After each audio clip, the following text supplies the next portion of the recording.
Calling the meeting of the Tompkins County Legislature to order. Please join me in the Pledge of Allegiance. Pledge allegiance to the flag of the United States of America, to the republic which stands one nation under God, indivisible, with justice for all. Thank you. Roll call of members. Everyone, please remember to center your microphones and speak into them. Thank you. Dan Klein. Here. Ann Corman. Present.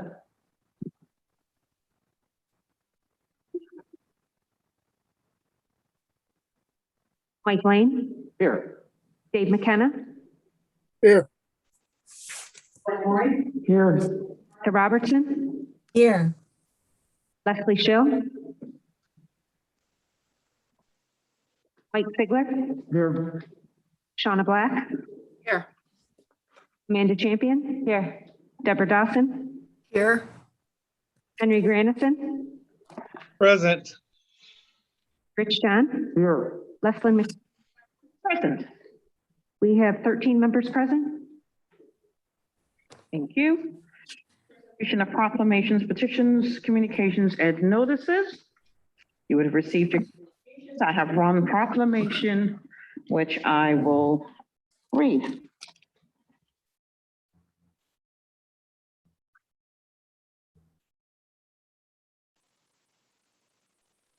And this is a proclamation in recognition of the 200th anniversary of the First Baptist Church of Ithaca. It reads, whereas the First Baptist Church was founded by the 23 people in Danby following the harvest season of 1821, 5 years later, in 1826, the church moved a few miles north to Ithaca, and in 1831, with a young Ezra Cornell serving as one of the carpenters, the first home of the First Baptist Church was constructed and remained the home of the church until it was destroyed in 1854, at which time a second structure was built and used faithfully until it was outgrown by the congregation and required a larger building. And whereas in 1890, the building of the current structure was completed with the financial assistance of John D. Rockefeller and the architect design of William Henry Miller, who also designed major buildings on the campus of Cornell University and in downtown Ithaca. And whereas the structure widely recognized as an example of Romanesque architecture has often been referred to as the jewel of DeWitt Park, and in 1971 was designated a historic landmark by the Landmarks Preservation Commission of the City of Ithaca and listed in the New York State and National Registers of Historic Landmarks. And whereas from its inception, the First Baptist Church has been involved in strategic ministries that included the church becoming a center for women's suffrage movement in upstate New York in the late 19th century. And in 1902, a meeting of the Tompkins County Suffrage Association took place in the church parlor. In 1914, a mass meeting of suffragettes from 9 counties met at the church. The First Baptist Church was willing to take that risk because it saw the marginalization of women as a biblical justice issue. And whereas the First Baptist Church was willing to stand up and be counted during the civil rights turmoil in the 1950s and 1960s, and its members met with members of the Calvary Baptist Church of Ithaca, traditionally a Black congregation church, to affirm the message of Martin Luther King Jr. And whereas the first Planned Parenthood office and clinic was housed in the First Baptist Church during the 1970s, and the pastor, as a board and congregation member, supervised the clinic that helped establish an education program, and prior to Roe v. Wade decision, the pastor of the First Baptist Church was part of a clergy service to provide assistance to women in locating a safe abortion. And whereas in the 1980s, the church joined with the Quakers as leaders of the sanctuary movement in the Ithaca area, calling upon the U.S. government to acknowledge the right of Salvadoran and Guatemalan refugees to political asylum, and declared its opposition to the deportation of refugees as long as persecution, torture, and murder of civilians continued. And whereas the First Baptist Church has been a champion of inclusiveness for decades and has long been a home to members of the LGBTQ plus community, is a member of the Association of Welcoming and Affirming Baptists, which is committed to the inclusion of lesbian, gay, bisexual, and transgender persons in the full life and mission of Baptist churches. And whereas in 2007, the church joined the Tompkins County Workers Center to aid in the campaign for a living wage for all workers, and the First Baptist Church is a living wage employer. Now, therefore, I, Leslyn McBean Claiborne, Chair of the Tompkins County Legislature, do hereby recognize and join in the celebration of the 200th anniversary of the First Baptist Church of Ithaca, signed this 21st day of September, 2021. And you can have that. Yay.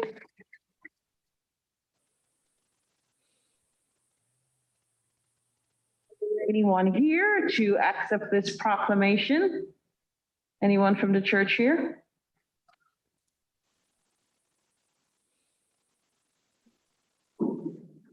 We're checking. If not, is there anyone else here who would like this proclamation who has affiliation with the First Baptist Church? That's fine. If not, we will make sure that a signed sealed copy of it is delivered to our neighbors. So thank you very much for that.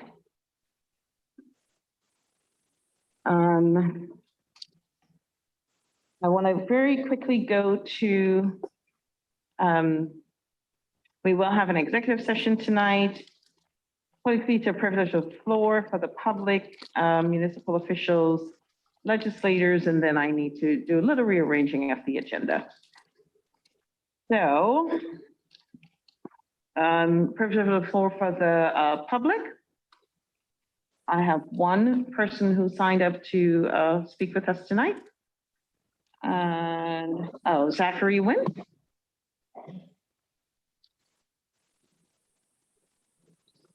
Good evening. My name is Zachary Wynn. I emailed the legislature a text, the text of a comment made by a Tompkins County Sheriff. I believe you all have received that. I spoke about it at the recent public safety meeting, and I would encourage you all to examine it closely. I have also been endeavoring to find out exactly how many overdoses have been occurring in Tompkins County since the July public safety meeting, where constant numbers showing a 100% increase in overdoses year on year has been going on.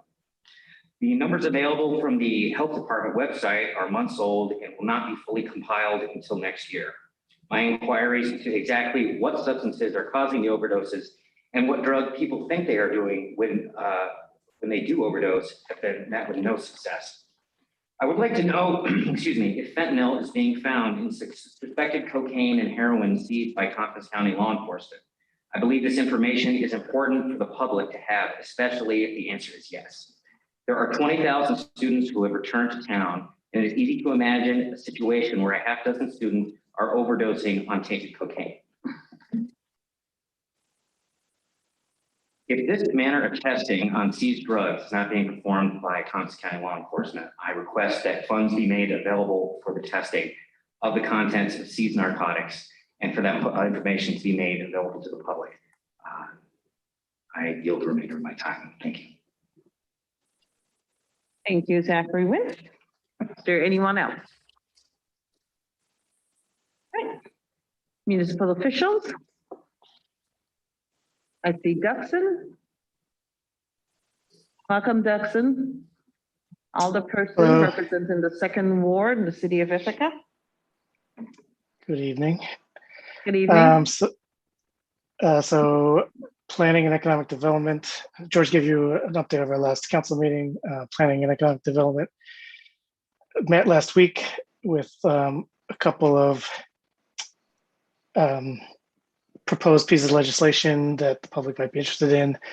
One of which is a right to counsel, providing tenants with access to legal services when they go before eviction court, and another good cause eviction, also known as right to renew, giving tenants the default right to renew a lease, barring any legal activity or a list of other issues that might give the landlord good cause to evict the tenant.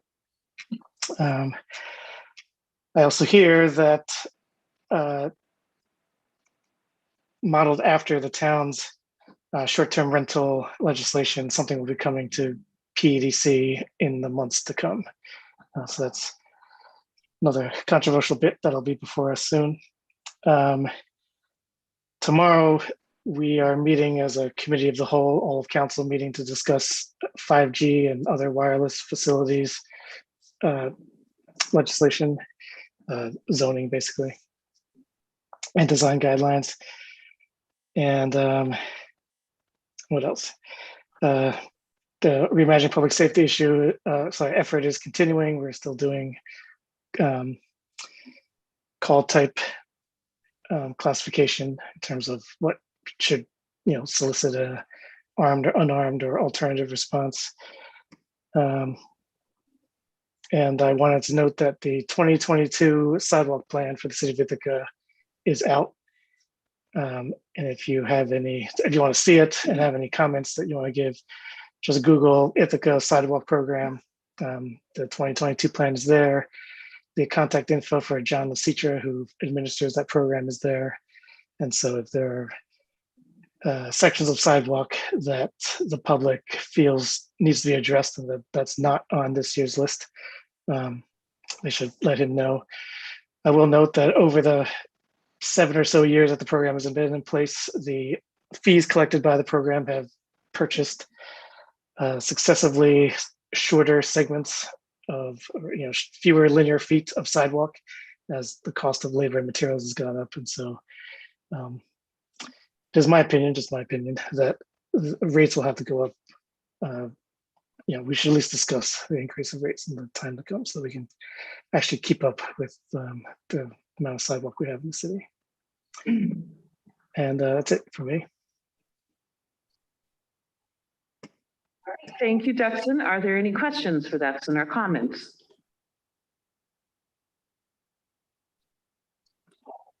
Martha? Thank you, Leslie. Thank you, Duxon. Good to see you.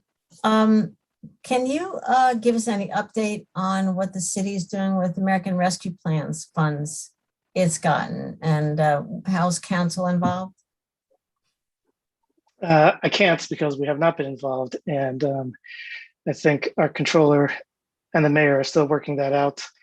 I expect some kind of direction at our first October meeting. That's another thing I should have mentioned is our budget season will kick off in a couple of weeks with the October council meeting when the mayor presents his budget. So you expect the something about ARPA to come up in that context? I do, yeah. Thank you. All right. Thank you. Thank you, Duxon. Anybody else? Henry? Yes, thank you, Duxon.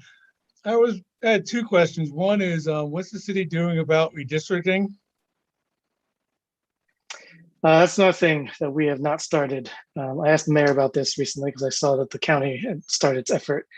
We're a little behind, so I need to catch up with them and see what we are doing. But currently, nothing. Okay. Okay. in terms of short-term rentals, you said that it would be after the town, although the town hasn't passed a short-term rental, and I guess they're still deciding. So what's the city looking at?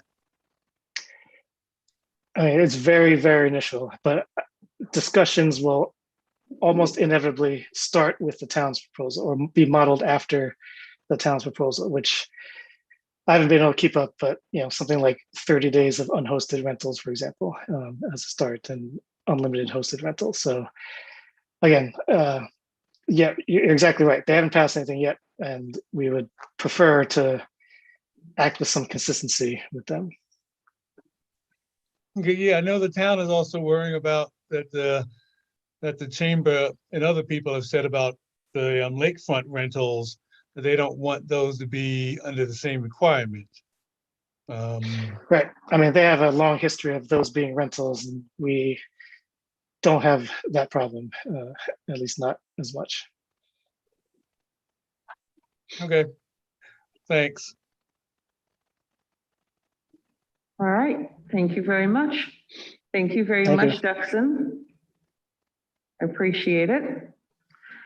This is a point where we get to privilege of the floor for legislators, and I wanted to use this particular opportunity right now as we talk of legislators to remember a former colleague, Peter Stein, who passed away recently.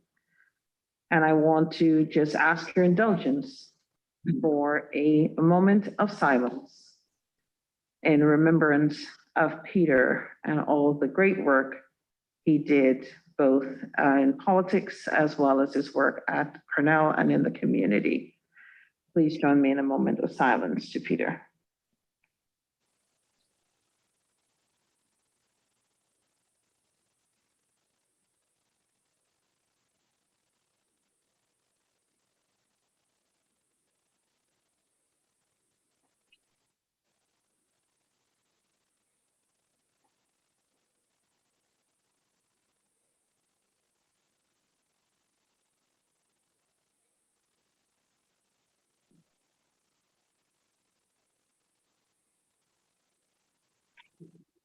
Thank you.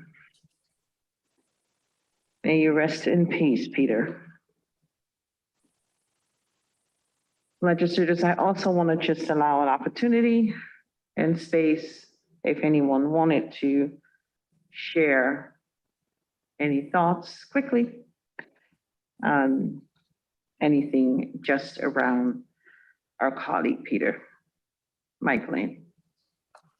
I was proud to have been able to serve with Peter on this legislature, known him for many, many years. He thought differently than most of us. He was a scientist. He was a physicist. He taught physics. He did the math when we had problems. And sometimes politics got in the way of a mathematical solution, not with him, but with the rest of us. And I know that was always a different way for him to have to deal other than just the scientific method about various things.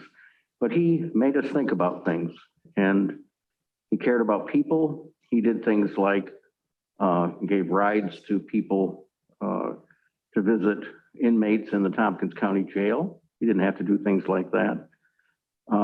He was devoted to his family.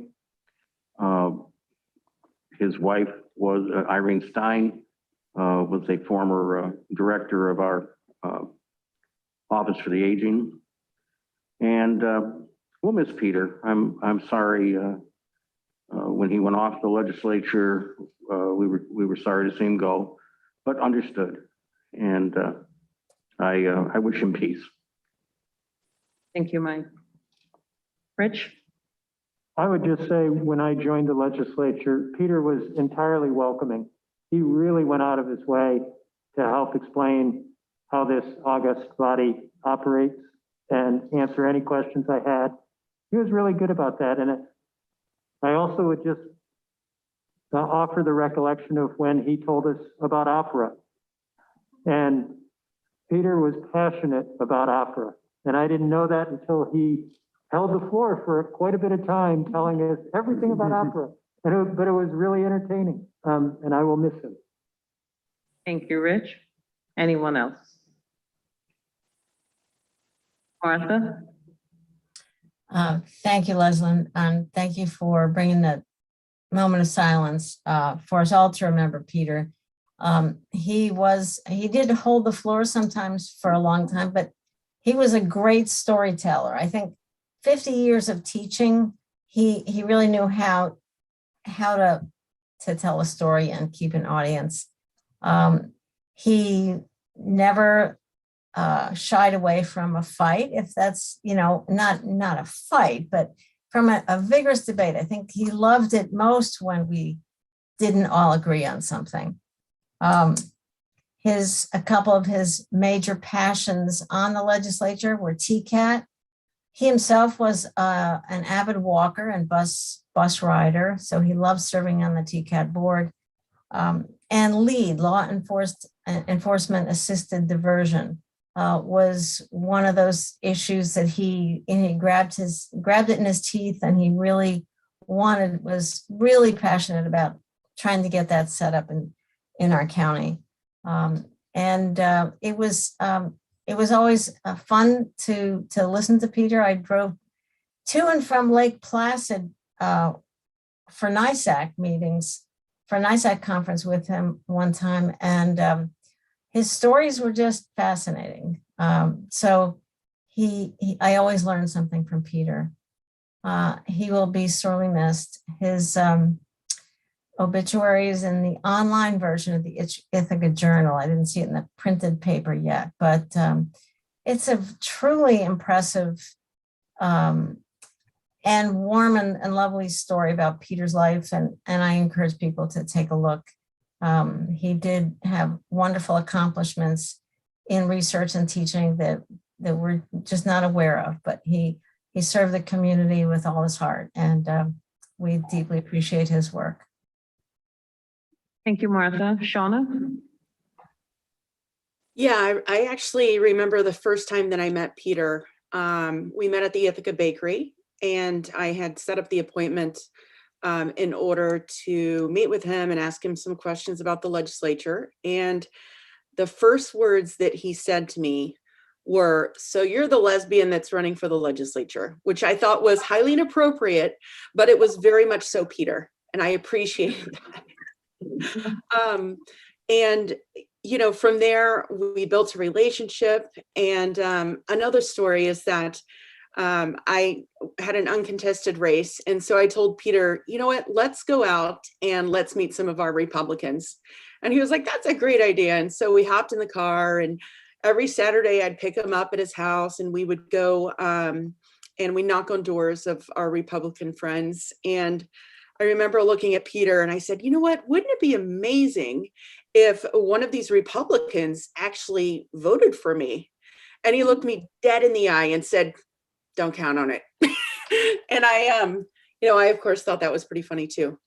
As Peter moved into Kendall and started to decline, the one thing I would stop in and drop him off some of his favorite cookies from the Ithaca Bakery. And the one thing that continued to be constant was his love for his wife and his family. And that's something that I always admired Peter for. All of his grandchildren, he ended up taking an international trip with him. And he always held those memories like so special to him, and remembered the faintest of details. And I just know that his family was the world to him. And so I hope Peter is resting in peace. Thank you, Shauna. Deborah and then Jonathan. Thank you, Leslyn. Yeah, I didn't have an opportunity to get to know Peter very well, but I did get to know Irene. And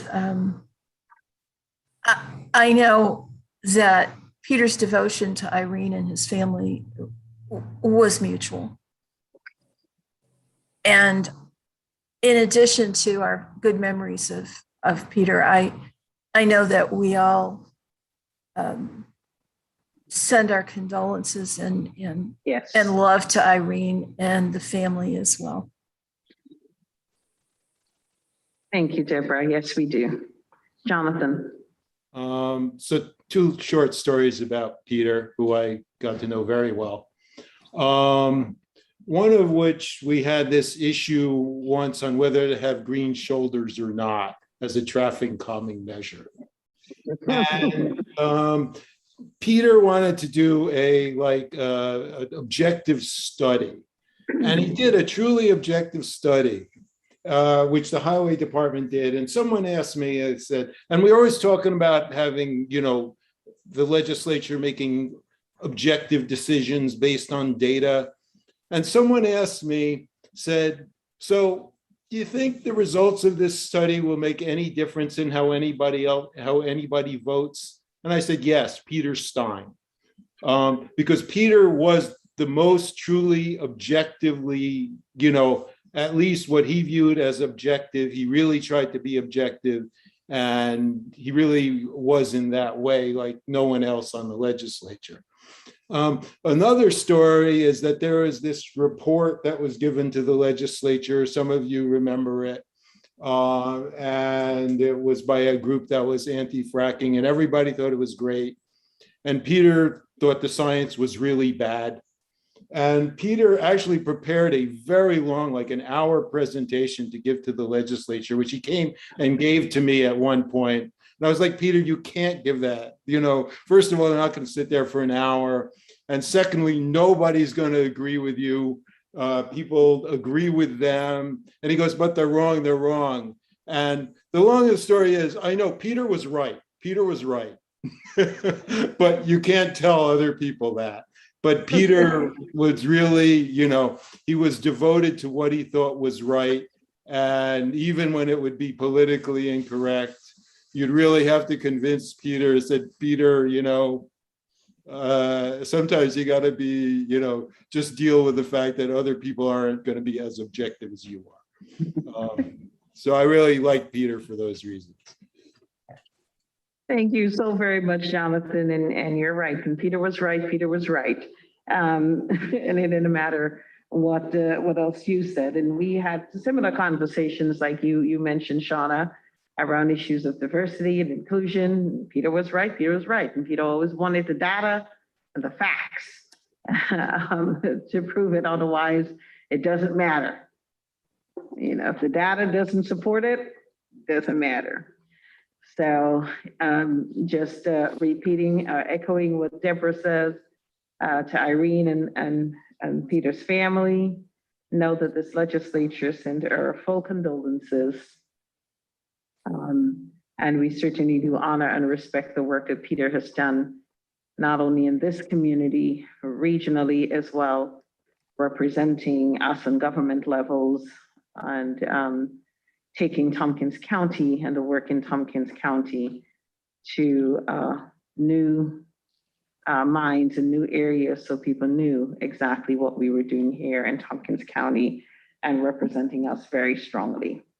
So thank you again for indulging. Thank you for sharing some thoughts. I'm sure there'll be other opportunities to share even more.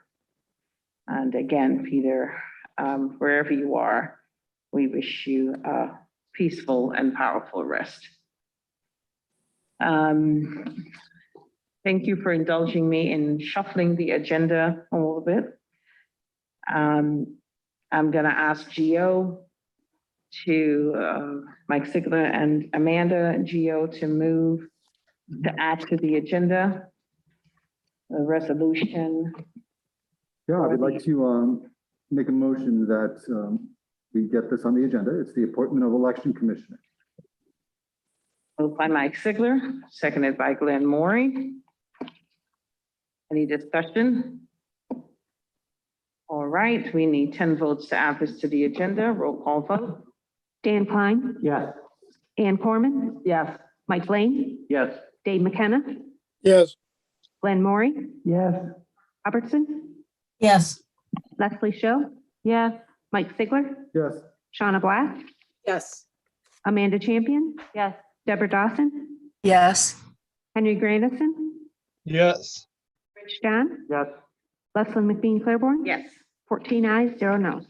Okay, that carries. And now it's on the agenda. I'll ask for us to move that resolution. All right, I would like to move the appointment of election commissioner, whereas election commissioner Elizabeth Cree retired effective August 16th, 2021. And whereas the Tompkins County Republican Committee at its September 14th, 2021 meeting recommended Tamara M. Scott for appointment to fill the existing vacancy in said office for the remainder of the term. And whereas the Tompkins County Republican Committee at the same meeting also recommended Tamara M. Scott for appointment to a 2-year term. Now therefore be it resolved on recommendation of the Tompkins County Republican Committee and the Government Operations Committee that Tamara M. Scott be and hereby is appointed Republican Party Elections Commissioner for the remainder of the existing vacancy effective immediately into a 2-year term commencing January 1st, 2022 and ending December 31st, 2023. Thank you, Mike. Short and Second. sweet. May I have a second? Who said that? Dave? Dave. Seconded by Dave. Any discussion? I know Tamara is here. In case you don't know who she is, she's been working the Board of Elections for a while. All right, let's take it to a vote. Dan Klein, Yes. Ann Corman, Yes. Mike Lane, Yes. Dave McKenna, Yes. Glenn Mooring, Yes. Martha Robertson, Yes, Leslie Show. Yes. Mike Sigler, Yes. Shauna Black, Yes.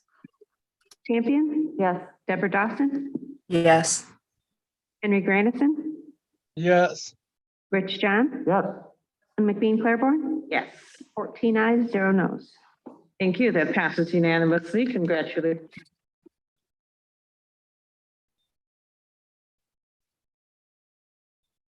Would you like to say something? It's your one chance. Thank you all for, If I go to the You have to microphone. use the microphone. thank you all for unanimous vote. I look forward to getting to know all of you a little bit better. And I am across the parking lot that way. Anybody needs to stop in or wants to visit, that'd be great. And I'm hope to be available to you as needed. And I look forward to getting to know you all a little bit better.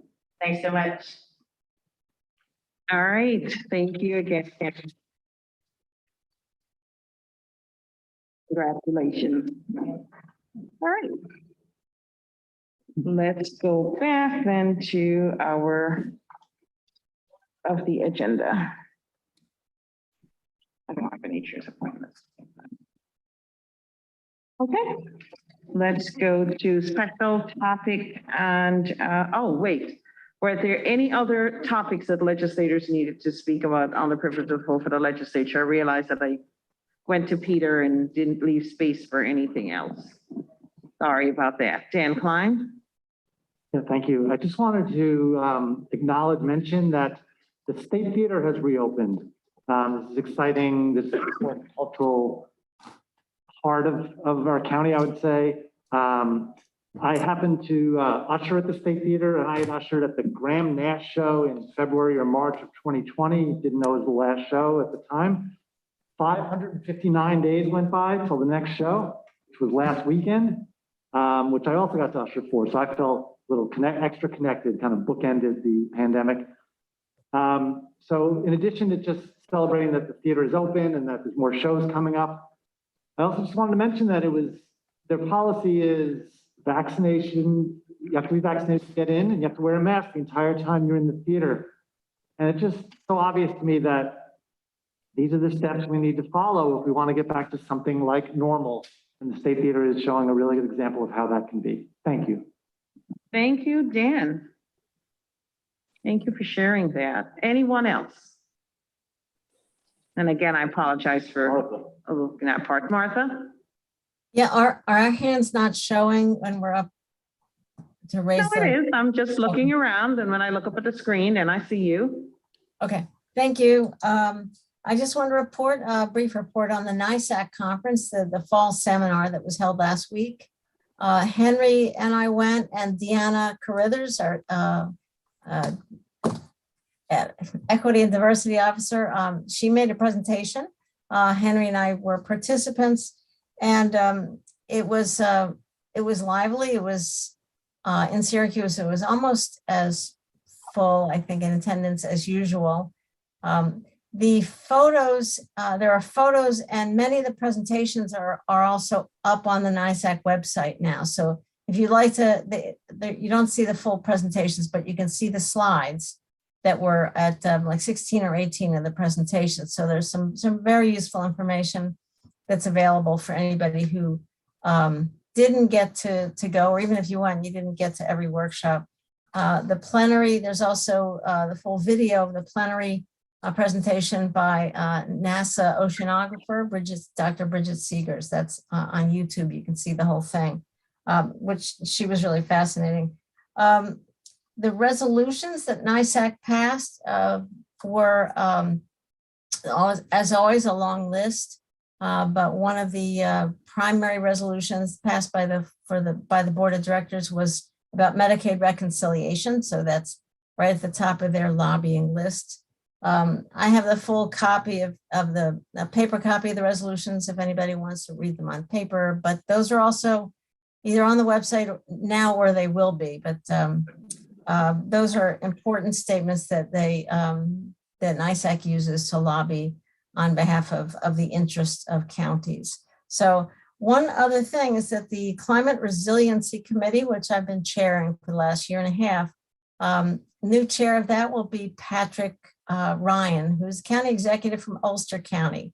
And I really encourage some of you to pick up and become a member of that committee. We are really hoping that NISAC will formulate it as a permanent standing committee in this coming year. And it really needs Tompkins County's participation to be strong. So those are some of the highlights, and happy to talk about any particular workshop with other folks if you're interested. Thanks. Thank you, Martha. Henry? Yes, also in terms of NISAC, they're holding the next annual meeting in March as opposed to end of January, and the hotel has been completely redone. So we'll be going to a exciting new hotel next year. All righty. You're talking about your normal January conference? Yes, it's the same. It's Okay. the January conference is in March next year. It's now moved but to the March. But the hotel has been completely renovated. Got it. Thank you. Michaeline and then Deborah. Two things I wanted to mention. One is TC3, the presidential search. Of course, the provost, Paul Reifenheiser, has been named as the administrator in charge during the search. The Board of Trustees of the college has not yet decided whether they're going to be appointing an interim president or whether they're just going to go ahead and try to find a president with a expedited search process. They are now interviewing search firms to help with that process of locating candidates for the presidency of the college. So they're taking this very seriously, naturally, and they're moving forward. The other thing I just wanted to say, muse a little bit about, we're about to turn to fall. In fact, maybe it's today we turn to fall. It's the time on the legislature when the rubber hits the road. We are already up to our ears in budget. We have had added to that the issues concerning the money that came to us from the American Rescue Plan and how we're going to deal with that.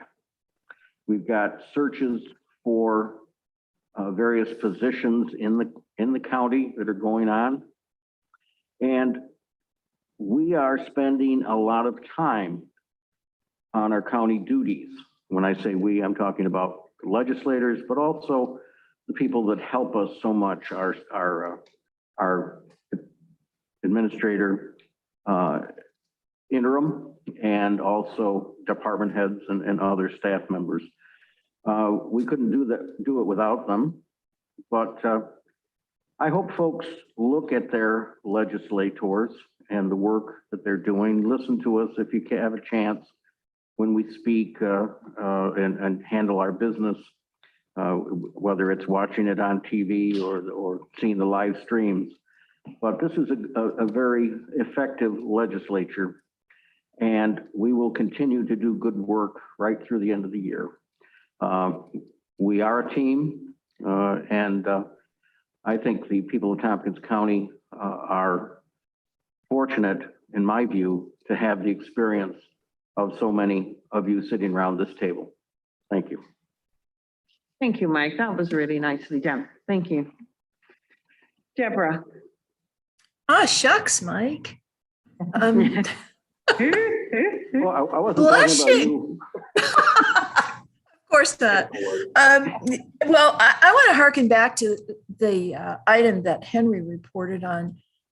My personal perspective is that those January conferences that NISAC holds are exceptionally valuable because it gives us a heads up on what direction the state budget is going on. Did they say, I mean, if they wait until March to give us that information, it's not going to give us enough time to really mount any kind of effective lobbying effort. Did they say anything about, having some sort of mechanism to give us that budget update in January? No, they did not, although I suspect that they were also thinking that we could basically have more of an input on the budget, because by having it in January, we're dealing with theoretical stuff that may not get passed or may not get considered by March. And so that we would, I think I don't know the exact dates of the conference, but I think it's like mid-March or something, or later March. And so we would be able to lobby the representatives, but just before the deadline. Yeah, but doesn't it have to be passed by April 1st? Yes. It doesn't But give us again, very much time. But the key time is sort of the last half of March is when the rubber hits the road. So I guess Okay. that's the logic. But Martha can also speak. Well, we're not going to solve the problem of when NISAC puts its conference at this meeting. Chances are we can ask the executives of NISAC what were they thinking and bring up the same question that you brought up. Otherwise, we'll all just be speculating for the rest of the night about what could and could not happen. So I appreciate the conversation around it, but we're going to move on. Any other legislators on the privilege of the floor? Okay. We have a couple of special presentations tonight. Thank you to our presenters for joining us, starting with the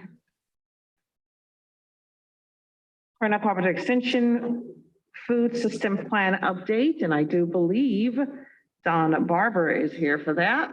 Thank you, Don. Good to see you. Thank you. Do I have to do anything to share the screen? Be a green Got it? button on the bottom, you'll be able to click that. And you just choose the document you'd like to share. Doing it. All right, and then you can press present from beginning on the top left. Here we go. All right. Everybody hear me? Yeah. So good. All right. So I'm Don Barber, and I'm the chair of the Food Policy Council of Tompkins County. And good evening to everyone, and thank you for this opportunity to update this legislature on the food system plan work that's been done by the Food Policy Council in cooperation with Cooperative Extension. 2 years ago, I sat right here asking you to fund the food system plan development for Tompkins County through an over target request. Like air and water, food is necessary to survive. 2 years ago, you agreed that having a community-supported food system plan was good government policy. These were the four main reasons for having a food system plan. They're still valid today, maybe even more so. A food system plan can provide a common vision and collective energy to strengthen the local and food economy, take proactive steps to mitigate climate change, and ensure an equitable food system where all residents have access to nutritious food, improved diet, and health. That original target request was a basis for the food system vision, and this is one that we have put together to build a food system that is sustainable, equitable, healthy, and affordable for all members of this community. And I should try to minimize this little beauty over here.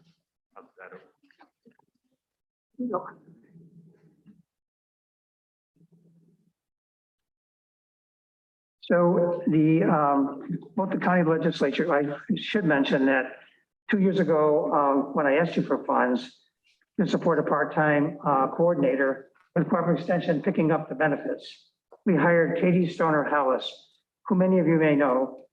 And Katie has done a terrific job and also had her second child. You also made it clear that you wanted the Food Policy Council to go beyond the county for funding for the program activities. The Community Foundation of Tompkins County has supported our program activities with grants totaling $444,000. So the county legislature and Community Foundation both requested that we engage community in our work.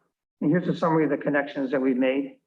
We have 46 volunteers that serve on our food system planning team and many more in our working groups that are reviewing the reports.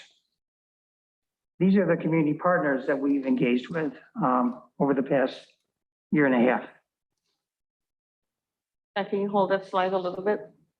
Can you just hold that slide a little bit? Go back to the community partners. Just give us a little bit, yeah. Thank you. I can't see.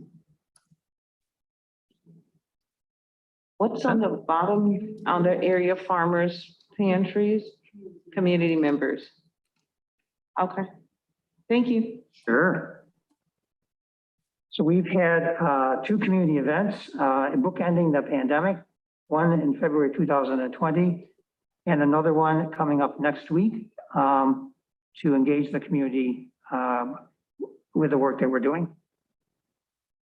We've had worked on surveys, a food access questionnaire, and a community needs, food needs survey. You can see the number of responders we've had to those surveys. We've had countless conversations with community members, over 60 in-depth interviews with stakeholders, 15 in-person conversations with food pantry clients. And we've engaged the media with our work. These are the funders: the legislature, the community foundation, in-kind staff support from Cooperative Extension, and in-kind staff support from the Recycling and Materials Management Office of Tompkins County. So with community input, we identified the vulnerabilities, challenges, and assets of our local food system. You're taking great pains to capture their stories in their words to share with the community. For the next phase of the plan development, we are going back out to the community, both for those who informed our work to date and hopefully many more, to articulate recommendations for the food system plan. And we are asking for one more over target request to provide the resources to begin implementing the plan, which I will discuss later.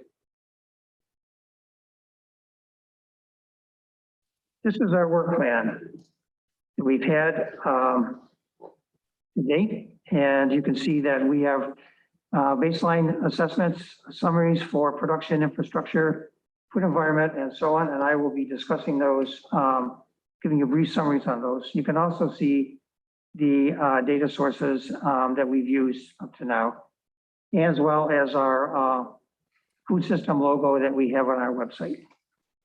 You'll see the website listed. So the information I'm sharing is on the website, as well as the executive summaries for the baseline sections that are up in the upper left-hand corner.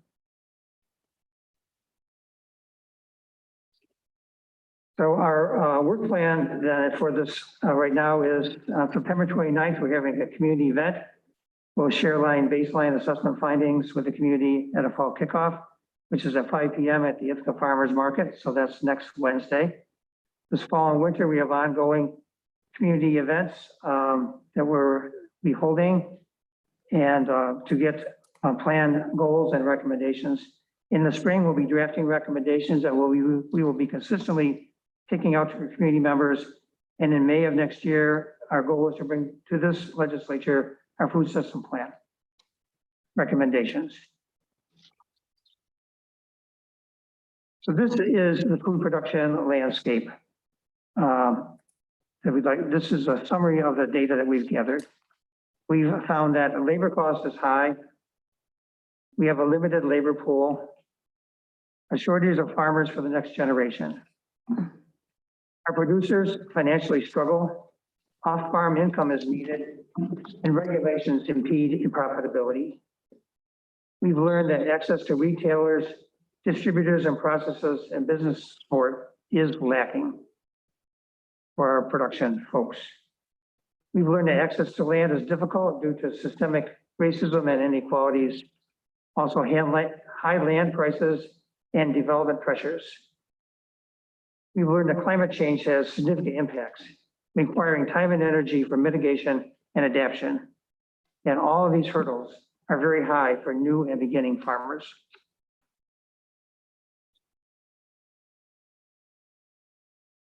So this is our food infrastructure. In addition to production and processing, food infrastructure includes transportation, storage, tracking systems, and inventory management. Nationally, 85 to 90% of the food that we eat is processed, produced, and distributed, marketed by agribusiness conglomerates. We estimate that Tompkins County residents annually spend about $875 million on food. We are trying to learn how much of that food money leaves Tompkins County and or stays in Tompkins County, and that's a project we're continuing to work on. We did learn that local distributors source from local farms. The bulk of our producers are small and lack storage and processing infrastructure. We've learned, for example, that the lack of USDA meat processing sites means small farms are setting appointments for their meat cutting to be done 1 year out. This slide captures the food environment, the work that we've done.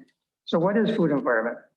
It's workers, it's perceptions, it's the power of the larger players, it's institution, it's purchasing impacts, and it's retailers. Some of the challenges we've learned are the food service workers feel undervalued, lack visibility, and support. We've learned that multinational agribusiness conglomerates control supply chains from production through retail and even space on the grocery shelves. This creates a food system with vulnerabilities which were made very vivid during the pandemic. Vulnerability is also caused by extreme climate and geopolitical struggles, which impact small retailers and at-risk populations the most. We've learned that hiring and retention are significant challenges for local food retailers. Most retailers do not pay a living wage because food prices are driven down by agribusiness. And we've learned that agribusiness corporations require purchasing agreements that restrict local retailers' ability to buy local. Also, federal regulations designed by conglomerate lobbyists create additional barriers for local producers who would benefit from accessing larger markets.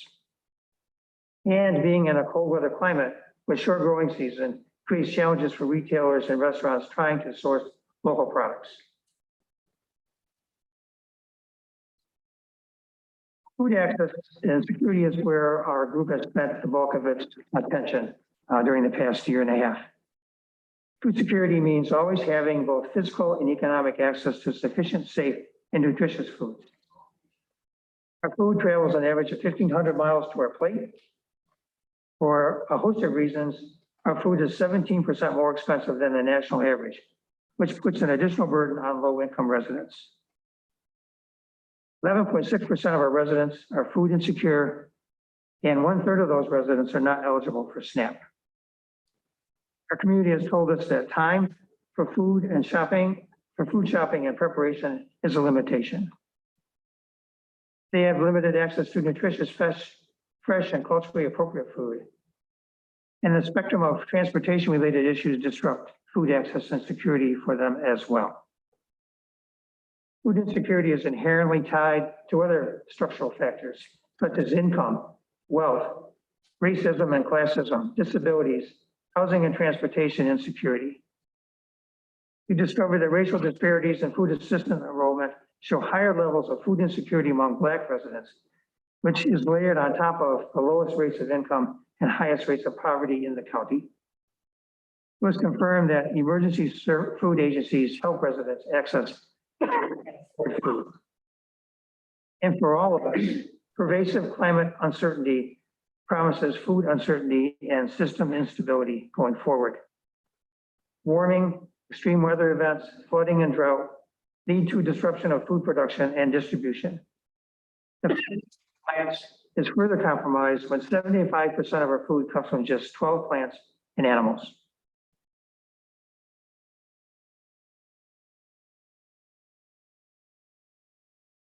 Dietary patterns, food culture, availability, and disposable income affect what we eat, and that impacts our community's health, economy, and environment.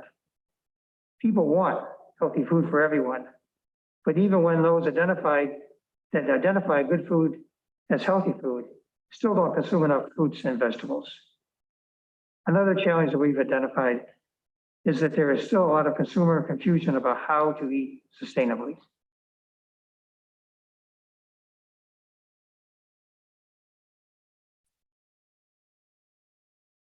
Previous slides showed how precious food is, especially nutritious food. Yet 35% of the food we purchase is never eaten. Food is the largest component of our waste stream, and as a waste, there's a major source of the greenhouse gas methane. Locally, we're doing a good job of diverting food waste from landfills and incinerators. Also, the Friendship Donation Network rescues 1,400 pounds per day of food. This slide lists some of the barriers and opportunities for that we have with the waste stream. On this high-level summary, I trust you can appreciate all the work that has been done to document our current food system. Hundreds of pages exist that we've gathered. I hope you will go to our website and see the executive summaries that we've prepared. We have a solid foundation of info to bring to our community and to blend with their vision for the food system plan that we'll be bringing forward to you. So moving forward, as I promised, I would update you on our over target request in next year's budget. We are requesting funds for a half-time position to provide energy and coordination to bring portions of our food system plan to fruition. By connecting with local governments on policy decisions, including the City of Ithaca's Green New Deal, and connecting with food collaborators, that's how we would intend to bring many of these recommendations to fruition. We also want to create a food system dashboard that connects producers, institutions, food insecurity agencies, and consumers with regular food system updates. These dashboards exist other places around the country and in New York State, and we feel would be of much of value to our county and community. And we want to capture the energy and work of our community that has gone into creating the food system plan by creating a Tompkins County Food Charter. By gathering charter members' signatures and seeking food system sponsors, we are now aware of the critical need for a food system plan that is equitable, affordable, and sustainable, as well as healthy. We hope that they will provide funding for going forward. So I want to thank you for the ongoing support of the county. Please join us at our event on September 29th, next Wednesday at 5 p.m. at the Ithaca Farmers Market to hear more and to learn and to contribute your ideas to the plan. Also, we'll be presenting to TCOG in October to bring other local governments into the process. So I'll end there and take any questions or comments. And I also have Monica Roth back here, so who actually is very good at answering these questions. Thank you, Don, and thank you, Monica, for being here as well. Questions? Anne? Thank you, Madam Chair, and thank you, Don and Monica and all the other people that have worked on this. I just wanted to mention that which was clarified to me before, that this is not cooperative extension that's doing this. This is its own entity, the Food Policy, that's the name of it, the Food Policy Council. Food Policy Council. So I just wanted to clarify that. And you've done tremendous amount of work. Every time I read or look at it, I see something else. So something else that stands out to me. So one thing I just wanted to ask is, so is some of the data that you're putting in here, like food waste is the largest, food is the largest component of waste in landfills. The estimated 35% of all food produced is not eaten. Are those type of things indicative or for this county or just national statistics? We're getting this information from the recycling and material handling group. So that's the source. And I believe that because they're monitoring our waste and so on, that they're probably using national data, but they're also keep tracking what we're doing locally. Okay. Yep. Thank you. Sure. Mike Lane? So many interesting facts. It was chock full of them. Don, thank you. The one sticks in my mind, and why are we going to lose 52% of the wheat production? Why are we going to? Yeah, why is that going to happen? Because of the climate change that's happening in the Midwest where our breadbasket is, that creates that. Are we heading for another dust bowl? Is it again? Think we'll be heading for another dust bowl? No, I don't believe that's the case, but they are, most of their water comes from the Oglala aquifer. Yep. And as the temperature is warm, they're pumping more out. So there's, the projection is in 50 years that there'll be a significant reduction that we'll be producing nationally. Of course, we can still import from other countries, so, assuming that they're still able to produce. But the wheat has a certain sweet spot in the climate that we're moving out of. Thank you. Sure. Thank you. Martha Robertson? Thank you, Leslie. Thank you, John. Although I can't see you, it's good to hear you. Two questions. One is, you probably remember that IAED had something called the Food BIP, the Business Incubator Program for agricultural businesses, for entrepreneurs. Have you folks been in touch? I believe that project is over, but I'm sure they have a lot of contacts and important information to share. I don't know if you've been in touch with them about that.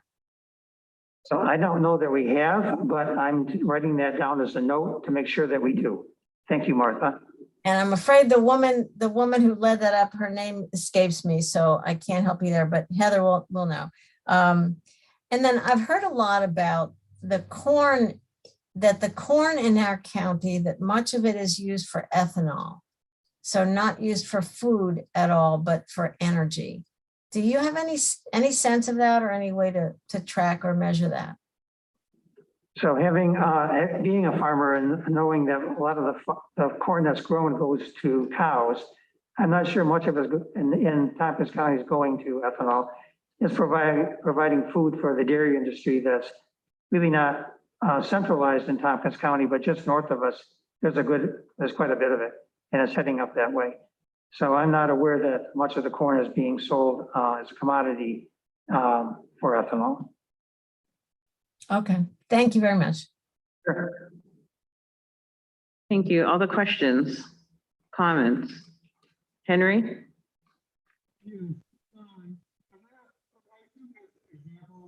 Henry, we can't hear you. I'm not on mute. We can hear you now. Okay. Don, I assume there's on your website other links to the other food dashboards on your website? So we do not have links to other food dashboards on our website. I will say that members of Department of Extension have been working on this for a couple of years and are collaborating statewide on getting our information into a statewide dashboard. But it was very clear during the pandemic when we had the food task force that was working to connect farm producers that had food that they couldn't get rid of with people that needed it so desperately, that a food dashboard would be very important to have. And as we talked through that idea with our different partners, everybody's looking for real-time data. Our smaller farmers can more easily adapt to real data about the food system needs than the larger conglomerates. And so we think the food system dashboard is a real advantage for the producers in our community. Can you send me links to other food dashboards? I'd be happy to. Thank you for asking. Thanks. All right, anyone else? Very interesting stats shared down. I'll definitely be looking at it myself. All right, I didn't miss anybody. Thank you again. Thank you, Don. Thank you, Monica. I remember when you came here about this, and I, like many others, weren't sure what you were talking about. Food Policy Council unfunded, huh? And now we see the work that's being done, so much appreciated. And this was kind of a primer for the work that we'll be bringing. So, Yeah, great. oh, thank you very much. Okay. We have one more presentation this evening. I can't see anything. And this is the historical statue presentation from the county historian, Carol Kamen. Thank you so much for having us. This is a report from the Tompkins County Historical Commission. And I'd like to thank Michael Lane, who's a part of it, because he helped set up our program today, and he's been a valued member of the commission. I'm here with two things tonight. One is that the commission is trying to support the research and publication of historical materials for the people. And I don't know if you can see this, but hot off the press is Political Tompkins. And the whole title is Presidential Elections in Tompkins County since 1828 by Joe Mariani. And I'd like to congratulate Joe. It's a beautiful piece of work, and we will make sure each one of you gets a copy of it. Thank you. Thank you. Well, we're very excited about it. It's a wonderful piece of work, and you will be surprised. I was very surprised about some of the findings. The other piece of our presentation tonight, I'm going to turn over to Joe because he knows how to do magic things. We don't have graphics as pretty as the food people, but we have nice pictures. Well, hello, everybody. It's good to see you again. It seems like just yesterday that we saw you. I'm going to try to screen share here. Are you able to see my screen? Joe, we're seeing your internet browser. Just when you share it, click off to the PowerPoint you're looking to share. Yeah. Oh, here we go. Magic things, yes.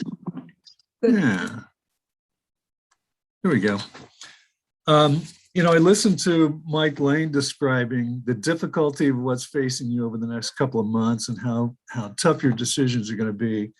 And I think we're going to provide you a very brief respite from all that tonight, because we're here not to really sell anything or ask for another major decision, but to inform you about something that is coming from the Historical Commission that we find very exciting, not only for the commission and for the county, but for the entire community. And we like to just explain very quickly tonight what we're talking about. We don't really need to tell you too much about who we are as a commission. We kind of refreshed that last night, but you know that we were created in 2018 by the legislature that gave the commission a fairly broad mandate in terms of what it hoped to see from the commission. It's a 12-person body plus our chair, the county historian, Carol Kamen. So the Historical Commission meets every other month. And a little over a year ago, in the wake of the killing of George Floyd and the destruction or or attack on a number of monuments all over the country, the commission had a very robust discussion about the future of monuments. What should they be? Should we have monuments in the future? If so, who should they honor? And it was really a fantastic discussion in a very civil forum about what we should consider when we think about monuments in the future. The group came to a fairly quick consensus, indicating that there is a need for monuments. We do need to celebrate important parts of our community and people who have lived here.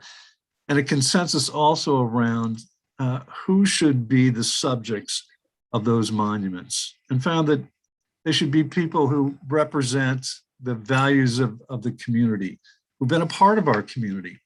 So not necessarily somebody who was a valued national figure, but somebody who was a part of our community and that has had some shape on our history. And not in the sense of a battlefield commander or something like that. It can be a smaller impact on the community, but someone who shaped our history and someone who, or a theme that has been overlooked or undervalued historically. So from that discussion came a very clear sense of what we ought to be looking for in the future. That discussion coincided very quickly with a remarkable funding opportunity. A donor who has asked to remain anonymous has made a major commitment of funding for monuments in our community. And I won't be coy, the amount is large. It's $500,000. The donor has said that the funds should be used to design and place 2 statues in the community. And there are some soft restrictions on those.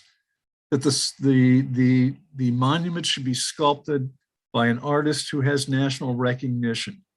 The donor has a real commitment to public art and the beauty of the community, and realizes that is enhanced with an acclaimed artist.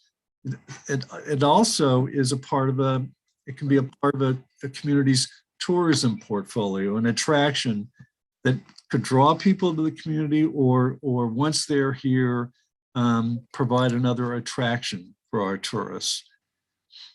The donor also has said that the subject should reflect the progressive values of the community, very much in keeping with what the commission had indicated, should honor those who are otherwise marginalized, underrepresented, underrecognized. And again, very much in keeping with what the discussion had produced within the commission itself, and to celebrate those who have spent at least a part of their lives in Tompkins. To organize this opportunity, how do you take the next steps?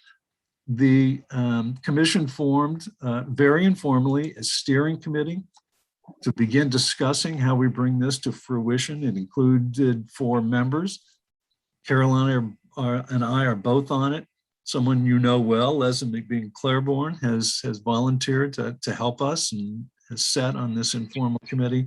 Someone who you don't know as well, perhaps, is George Boyer, who's a professor of economic history at Cornell.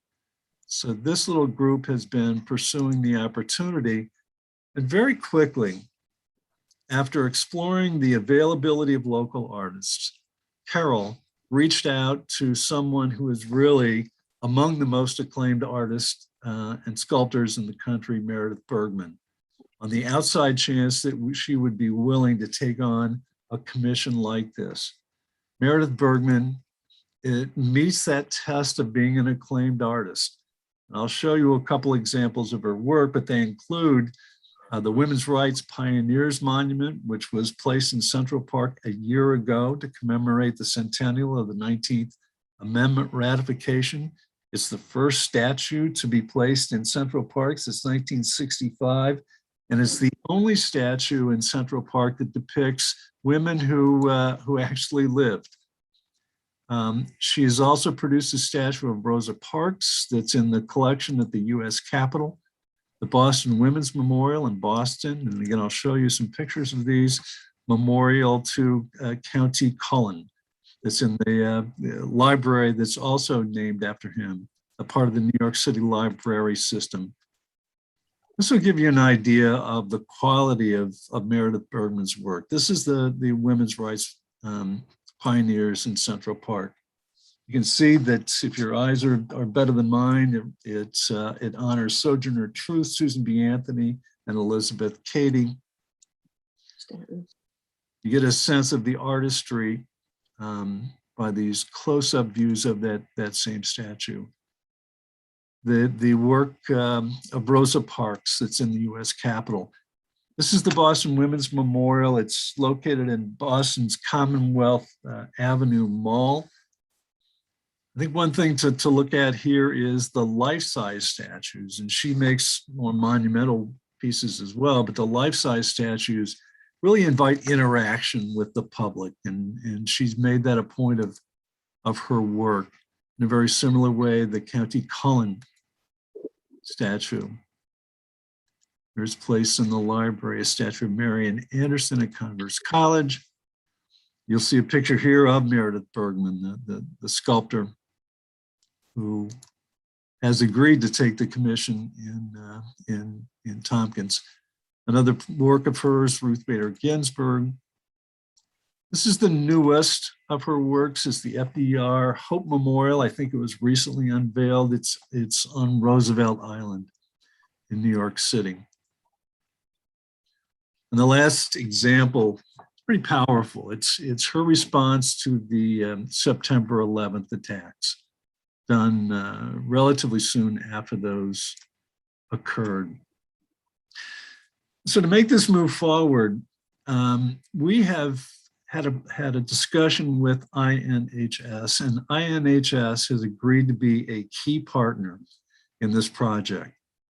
Funds that are being contributed by the donor will be made to INHS, and those funds will be used to support the design, the placement, the ownership, including the maintenance of statues on property that's owned by INHS. They'll be on 2 locations, and these locations have been reviewed by the artist. The first is in front of Breckenridge Place Apartments on Cayuga Streets near the intersection with Seneca. If you can picture it, there's a tiny little pocket park right there with a bench. That would be the location for the first of the 2 statues. The second statue, and these ideally will go concurrently with each other. It's believed that the best location for that would be at the corner of Clinton and Geneva Street. It's where the INHS headquarters is located. The Henry St. John's building is right there on the corner, but in the grassy area right there at the intersection would be the site of statue number 2. With respect to subjects, the first one has been identified. This came out of the Historical Commission that has really become something of a fan club for Frances Perkins, that the more is known about Frances Perkins, the more admirable and important she is. You may know that she was the architect of FDR's social welfare programs. Her accomplishments are unbelievable in terms of her being the first industrial commissioner in the state, the first female cabinet secretary. She was in all of FDR's terms. She designed much of the social legislation that Tompkins and other counties currently administer. She was very much an architect of the social safety net. She also spent the last years of her life at Cornell, where she taught at the ILR school. She lived at Telluride House, and she attended St. John's Episcopal Church, which you know is right down the street from Breckenridge. And so it seems fitting that that statue of Frances Perkins would go there. The second statue doesn't have a subject, it has a goal. And the goal is to honor persons or families or themes drawn from and identified by the local community of color. Someone who's made an impact on the community, whose story will elevate recognition of others who are too often marginalized. And so The timing is virtually immediate. The sculptor is ready to begin. The design and the placement of the statues we expect will take 2 to 3 years. There are only a few more steps between where we are now and implementation. There is an effort to seek additional funding for education and promotion. The statues themselves and all that goes with it should be covered by the individual contribution of our donor. And this would be supplemental funding for education and promotion. So there will be some doors knocked on to see if additional funds can be raised. There's also a sense that if others contribute to the project, it would be a broader demonstration of community collaboration on what we think is an important project. In terms of community outreach, and this goes back to statute number 2, we are looking for suggestions from the community of color about potential subjects or themes for that second statute, and guidance about how to best engage the community in that conversation. We've started to have conversations with the community's leaders of color. We've had 1 meeting so far. We hope to have another one soon. And then to engage the community and the artist in an interaction about the subject of statute number 2. The plan is being formalized right now. There is work underway to formalize the agreement between the artists and INHS, kind of the business plan to make this happen. The informal steering committee of the Historical Commission is being formalized so that we have some standing and can serve as an advisor and a consultant to this project as it goes forward. And so that's where we are with what we think is a really fantastic opportunity for the community, something that will bring great public art to us and give us a chance to honor people who, again, otherwise have not received the recognition that they're due. So. Thank you, Joe. Questions? And, we're here to answer them. Certainly echo those last comments from you. Questions? I see Shauna. Yeah, thank you for the presentation. Boy, what a generous donor. And this is really an amazing project. I would absolutely love to have one of these sculptures in front of our county center of government building, just to put in a little plug if we so happen to receive more funding. But just to throw this out there, this is really an amazing project, and thank you both for your work on this. I look forward to seeing what ends up coming up from the suggestions and the discussion. Thank you. Thank you, Shauna. Rich. At the risk of being redundant, this is really wonderful news, very exciting. And if there comes a point that we could be of assistance in this project, please ask. Great. Thank you. That's great. Good. Thank you, Rich. Anyone else? I can't see if hands are up on the screen. Thank you. All right, I don't see anyone else. Carol and Joe, thank you very much for sharing. It's a fun committee to work with you. This is fun work. I love history. I love this stuff. So I'm glad to be involved. Is there anything else from you? Sean, is your hand still up or? Okay. Thank you Any for last letting us comments? come tonight. We really appreciate it. We'll keep you posted. All right. Thank you. Okay, what time is it? Can't tell. Almost 7 o'clock. Let's move on with our agenda. We'll take a break at around 7:30. Is that okay? All right. So reports from County Administrator, County Attorney, and Director of Finance. Did I miss anybody? Good evening, everyone. Did they all go away? Oh, no, Lisa's there. Good evening, Lisa. Thank you. Thank you, Madam Chair and everyone.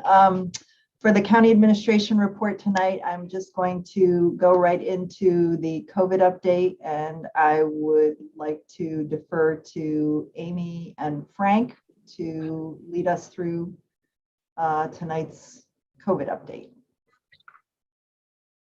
Thank you. All right. Let me just share my screen and we'll get started.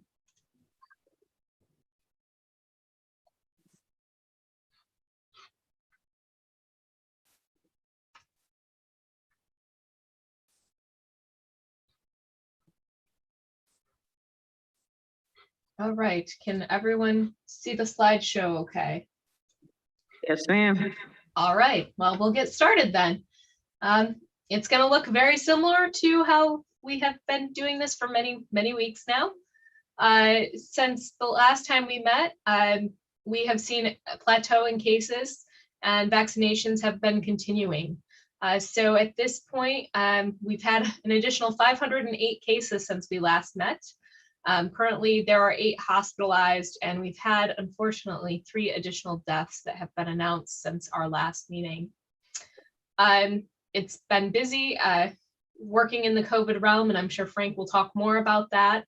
But some of the major things that has also occurred is schools, pre-K through 12 schools are now open, and we've been working with the staff, talking about guidance for that, talking about testing, vaccination, contact tracing, all of those things, and releasing a lot of information there.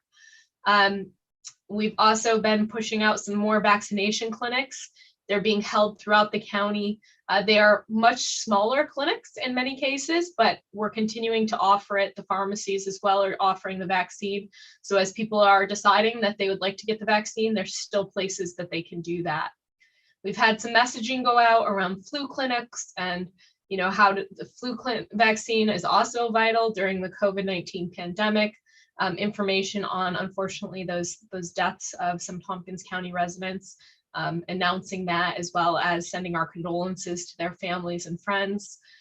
Guidance around the New York State HERO Act, which was announced for our business community, and then some more guidance about contact tracing and how that's approached. The other piece to some of this as well is our mandatory vaccination program or surveillance testing and surveillance testing that will be launched beginning in October. The first collection date will be October 4th or October 5th, that Tuesday. We're bringing on additional staff to help with that program. Frank and I spent some time, over an hour and a half, I believe, talking with some of our staff, answering all and any questions that they brought forward. And we're continuing to work on rolling out that program here for our county employees.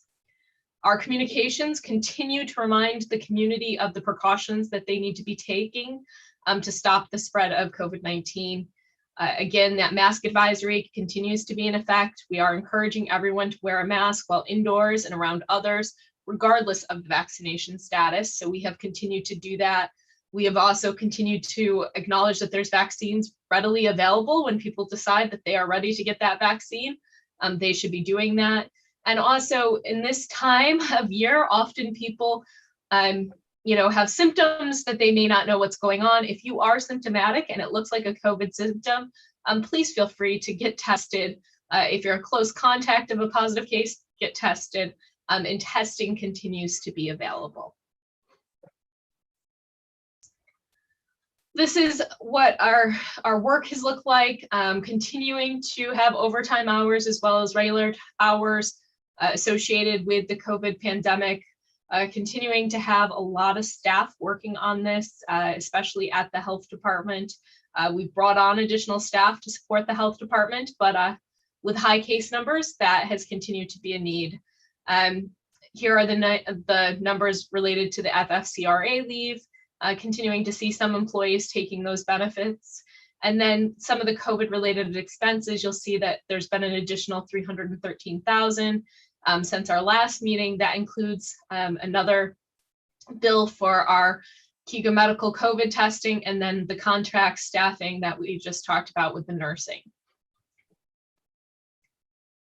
And at this point, I'm going to turn it over to Frank.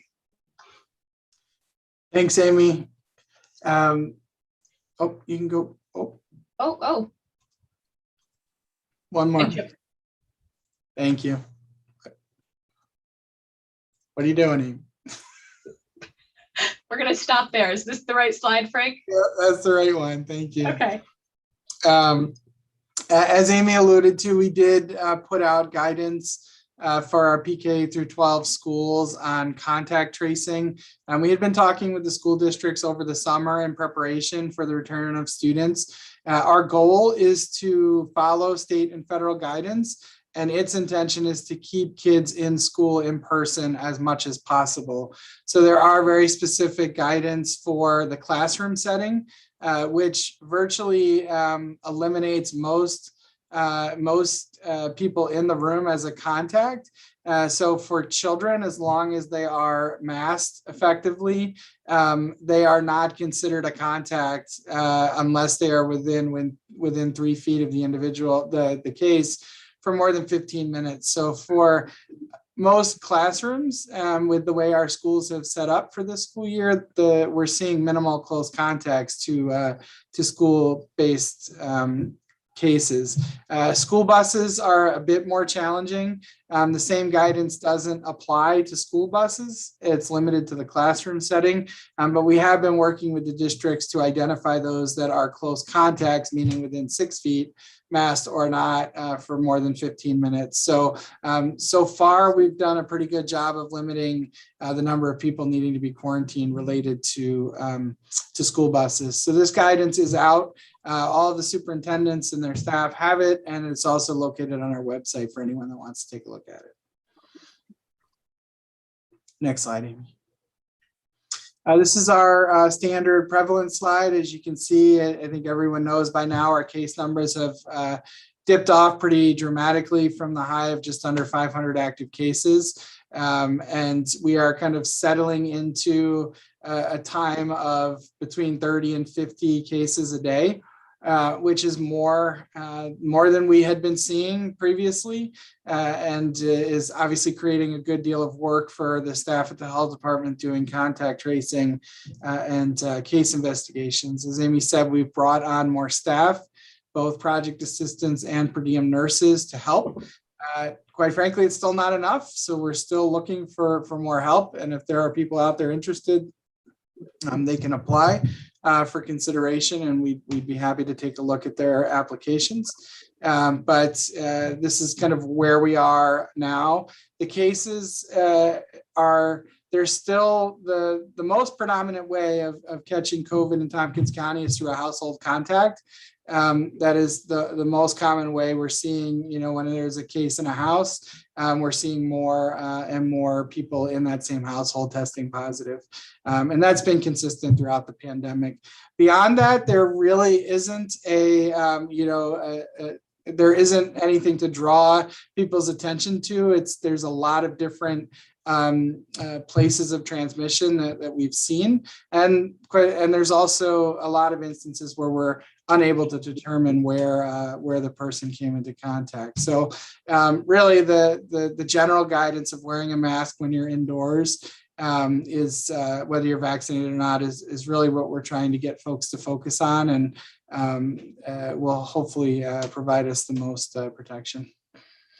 Next slide, Amy.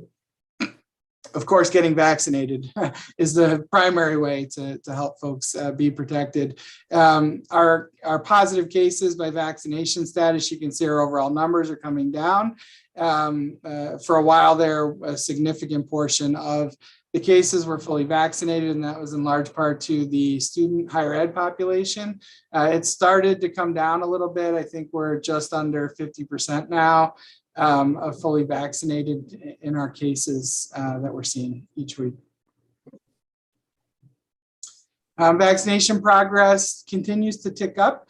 We had a little bit of a tick up in the last couple of weeks, and I think we don't really know exactly why, but I think we can attribute it to deadlines related to higher education. Both Cornell, Ithaca College, and TC3 had students getting vaccinated as they returned to their academic work in preparation of compliance with those mandates on campus. So that's likely why we saw, a big jump, not a big jump, but a jump that you can see in the last couple of weeks.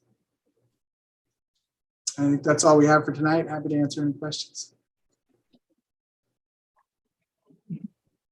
Thank you all. Frank, I was going to attribute the vaccine pickup for my birthday and Amy's, because we asked people to do that for us. I'm sure that you just had to burst our bubbles, didn't you? Questions, comments? Mike Lane, Mike Sigler.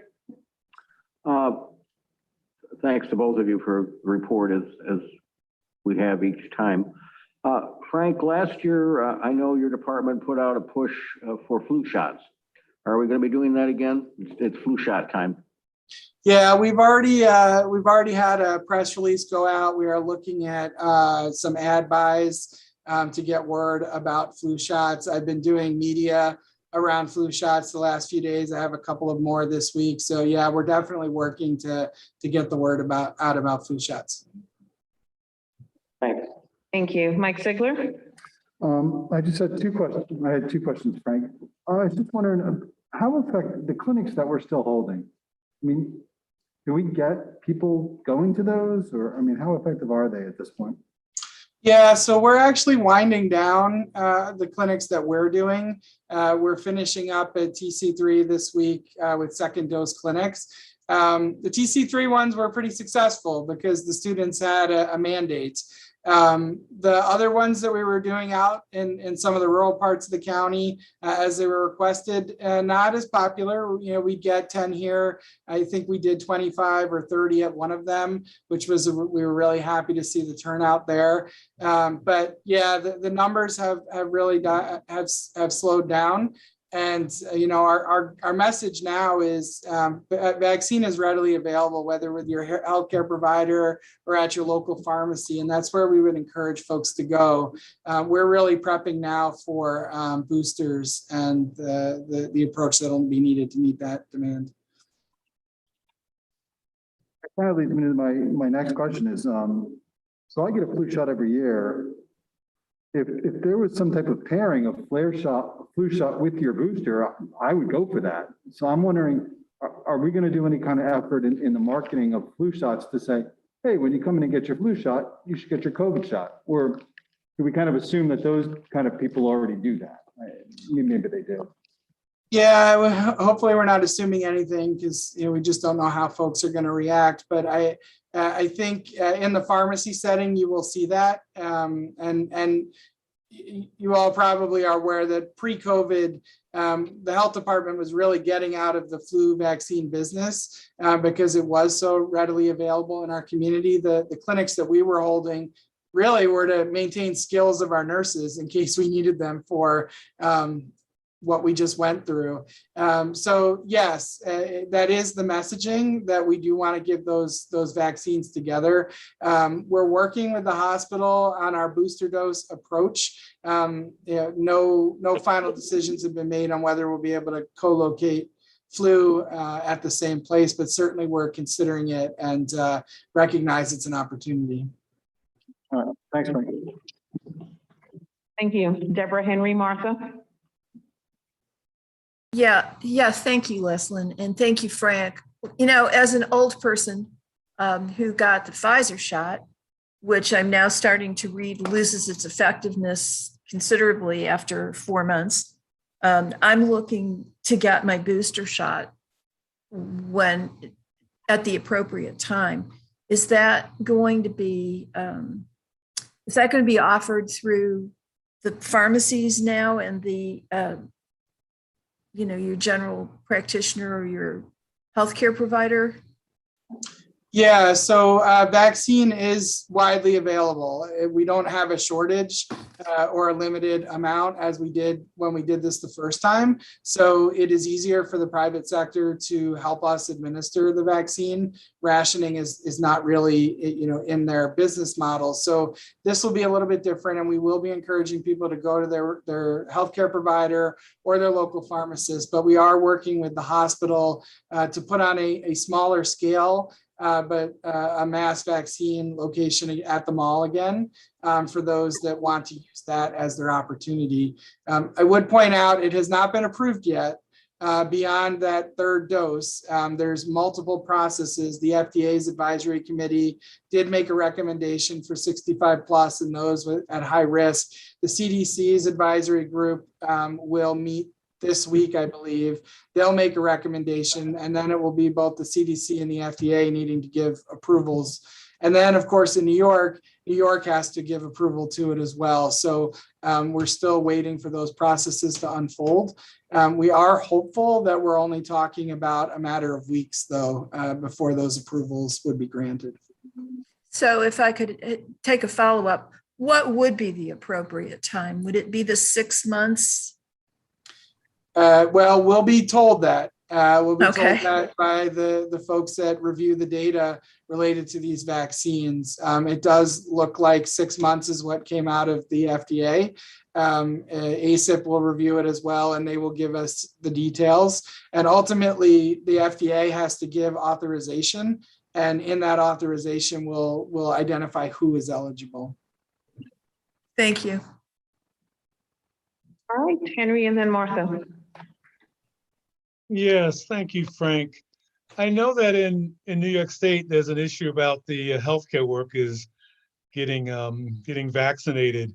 Do you know whether that's an issue in Tompkins County? I think we were already at risk for a shortage of healthcare workers pre-pandemic, and it's only gotten worse due to burnout and other issues, over the last year or so. Obviously, we're hearing the same anecdotes as everyone about the potential for losing healthcare workers related to the mandate. You'd have to ask the hospital directly what their thinking is around that. I don't know, and I'd hate to hazard a guess. I know we're a week away from knowing for sure whether or not folks are going to walk away from their employment because of the mandate. It will be challenging if that happens, because we were already struggling before that. Does that also cover nursing home workers too? Yes, I believe so. It's all healthcare workers. Thank you. All right, Martha, and then Annie. Thank you, Leslie. Thank you, Amy and Frank. I'm hearing reports that young people ages 12 to 16, there's not we haven't gotten a great acceptance. The percentage of vaccinations for those young people is not that great. Do you know what our local rates are? Are we seeing that here as well? Yeah, I don't know off the top of my head, Martha. I'm sorry. We can check into that. Last that I saw, our uptake rate was pretty consistent with the broader population. But let me double check on that and get back to you. Thank you, because I sort of think at this point, at least some people might be kind of amenable to a vaccine if they literally don't have to go out of their way at all, like if there's a clinic at their workplace or if they're at their school. So a matter of convenience and almost an impulse buy, So I wonder if we can take a look at that too. And, because I know we're inching up to, 69, 70, 74,000, et cetera, but we really love to catch more. What about on the flu shot together with COVID shots? Is there any concern that side effects might be amplified or effectiveness might actually be diminished if you're putting two together at the same time? Yeah, there's no evidence right now, and the recommendation is that you can do them simultaneously. The risk of not having one over the other, again, outweighs any risk of associated side effects. Okay, got it. All right, thank you very much. And thanks for looking into the young people, and especially as we may have approval for younger kids soon. It'd be really great. Thanks a lot. All right, thank you. Annie? Thank you.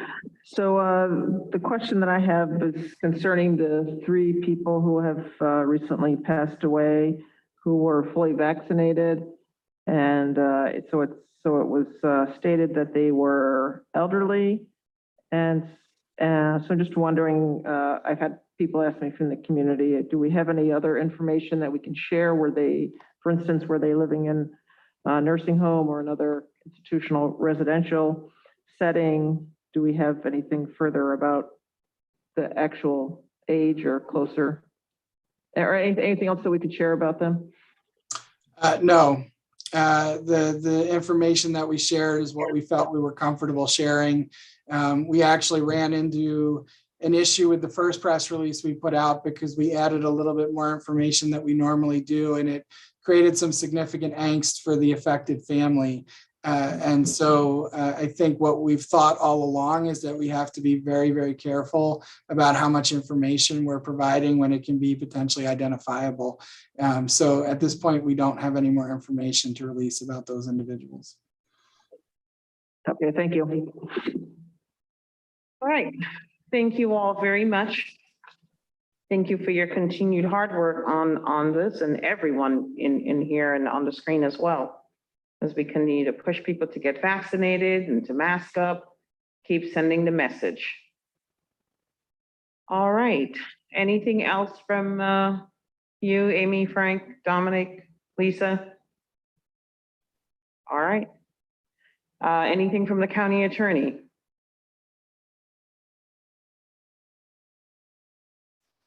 I'm going with no report.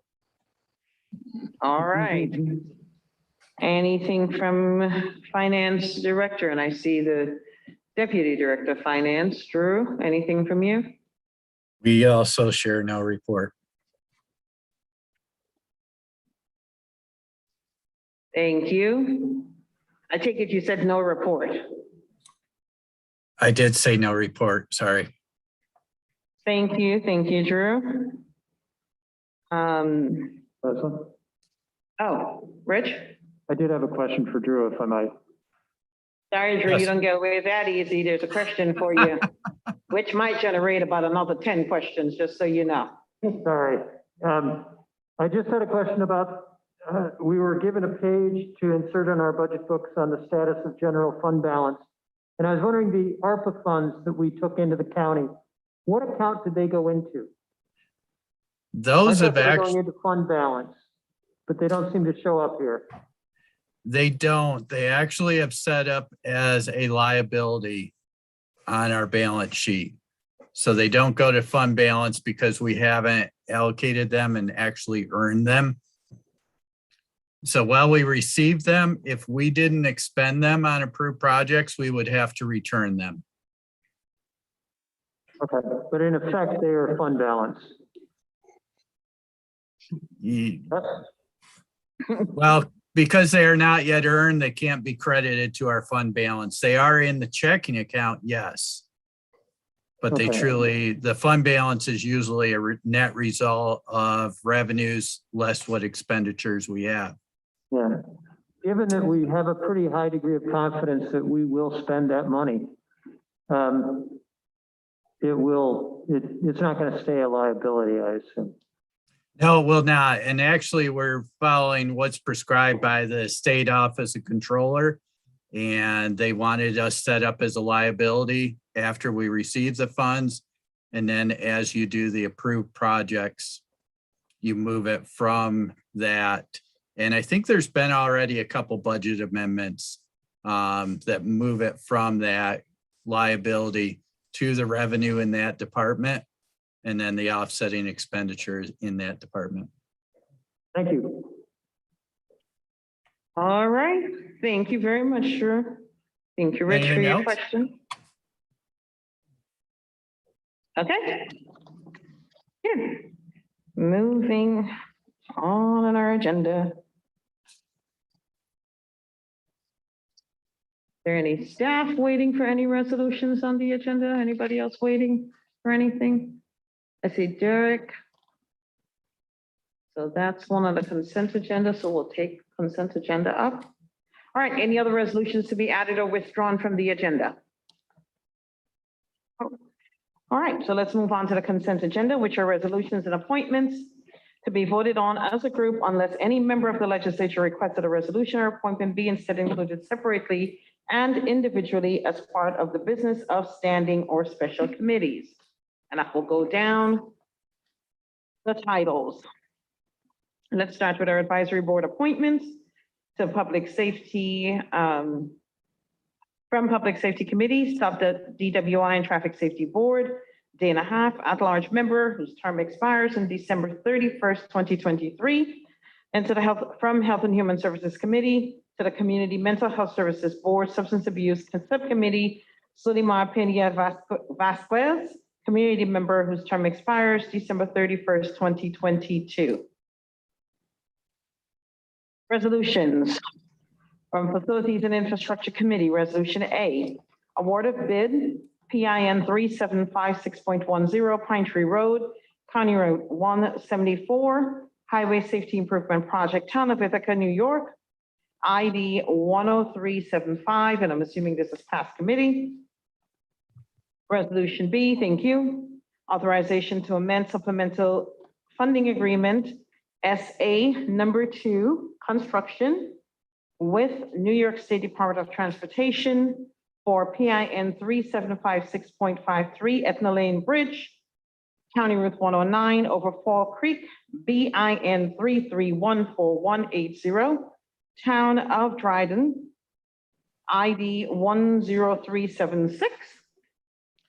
Public Safety Committee, Resolution C, abolishing the Tompkins County Family Court Advisory Council, ID 10215. Resolution D. Please pull that. Pull off the consent agenda. From Health and Human Services Committee. Resolution E.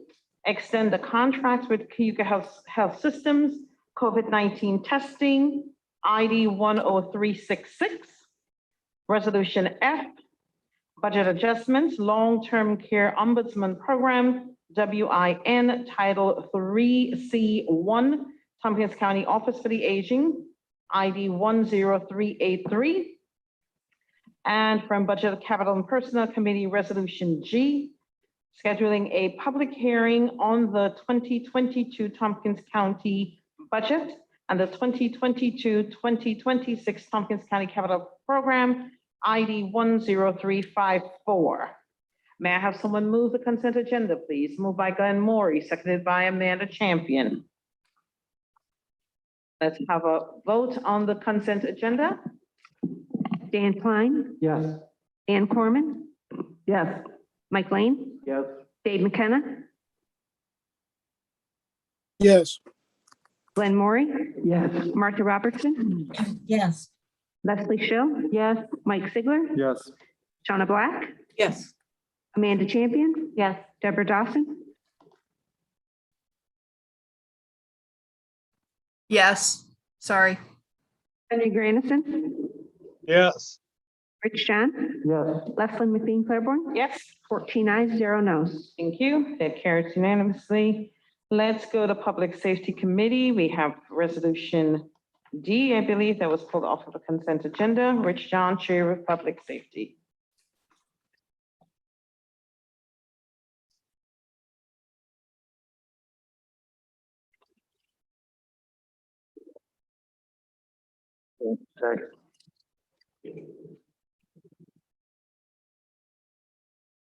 Thank you. I would move Resolution D, authorization to accept Triad Foundation donation and budget adjustment, Sheriff's Office. I have a second, please. Seconded by Deborah Dawson. Discussion. Martha, you pulled it off of consent agenda. Yes, thank you very much. Sheriff Osborne, good to see you there. I was just hoping to get a little more discussion, explanation of the equipment that would be bought with this grant, and in particular, the resolution mentions crime prevention services and public relations outreach. I'm not sure how those are explained in the memo. It doesn't, if you could help me understand what's included here and what the purposes are. Yeah, I don't understand what public outreach would be involved in that myself, so I apologize for that. But yeah, the shields are for the purchase of 4 shields that'll go on our supervisors' vehicles. They are for defensive purposes only. They prevent being hit by gunfire. And if you recall, maybe a year or so ago, we talked about opportunities to lessen our dependence on the SWAT team. And there are opportunities where we show up and there are weapons involved that will provide us an opportunity to secure the perimeter and help our deputies stay safe, either allowing us an opportunity to resolve the situation without a SWAT team or to protect them while they are waiting for the SWAT team, or the CERT team, I should say. No, again, I'm sorry. The Bolo wrap is, we're looking to purchase 2 of them. They will also be in our supervisor vehicles. They won't be for general purpose by the use by the deputies because we won't have enough of them, but they are a less lethal device that are pretty low on the use of force spectrum.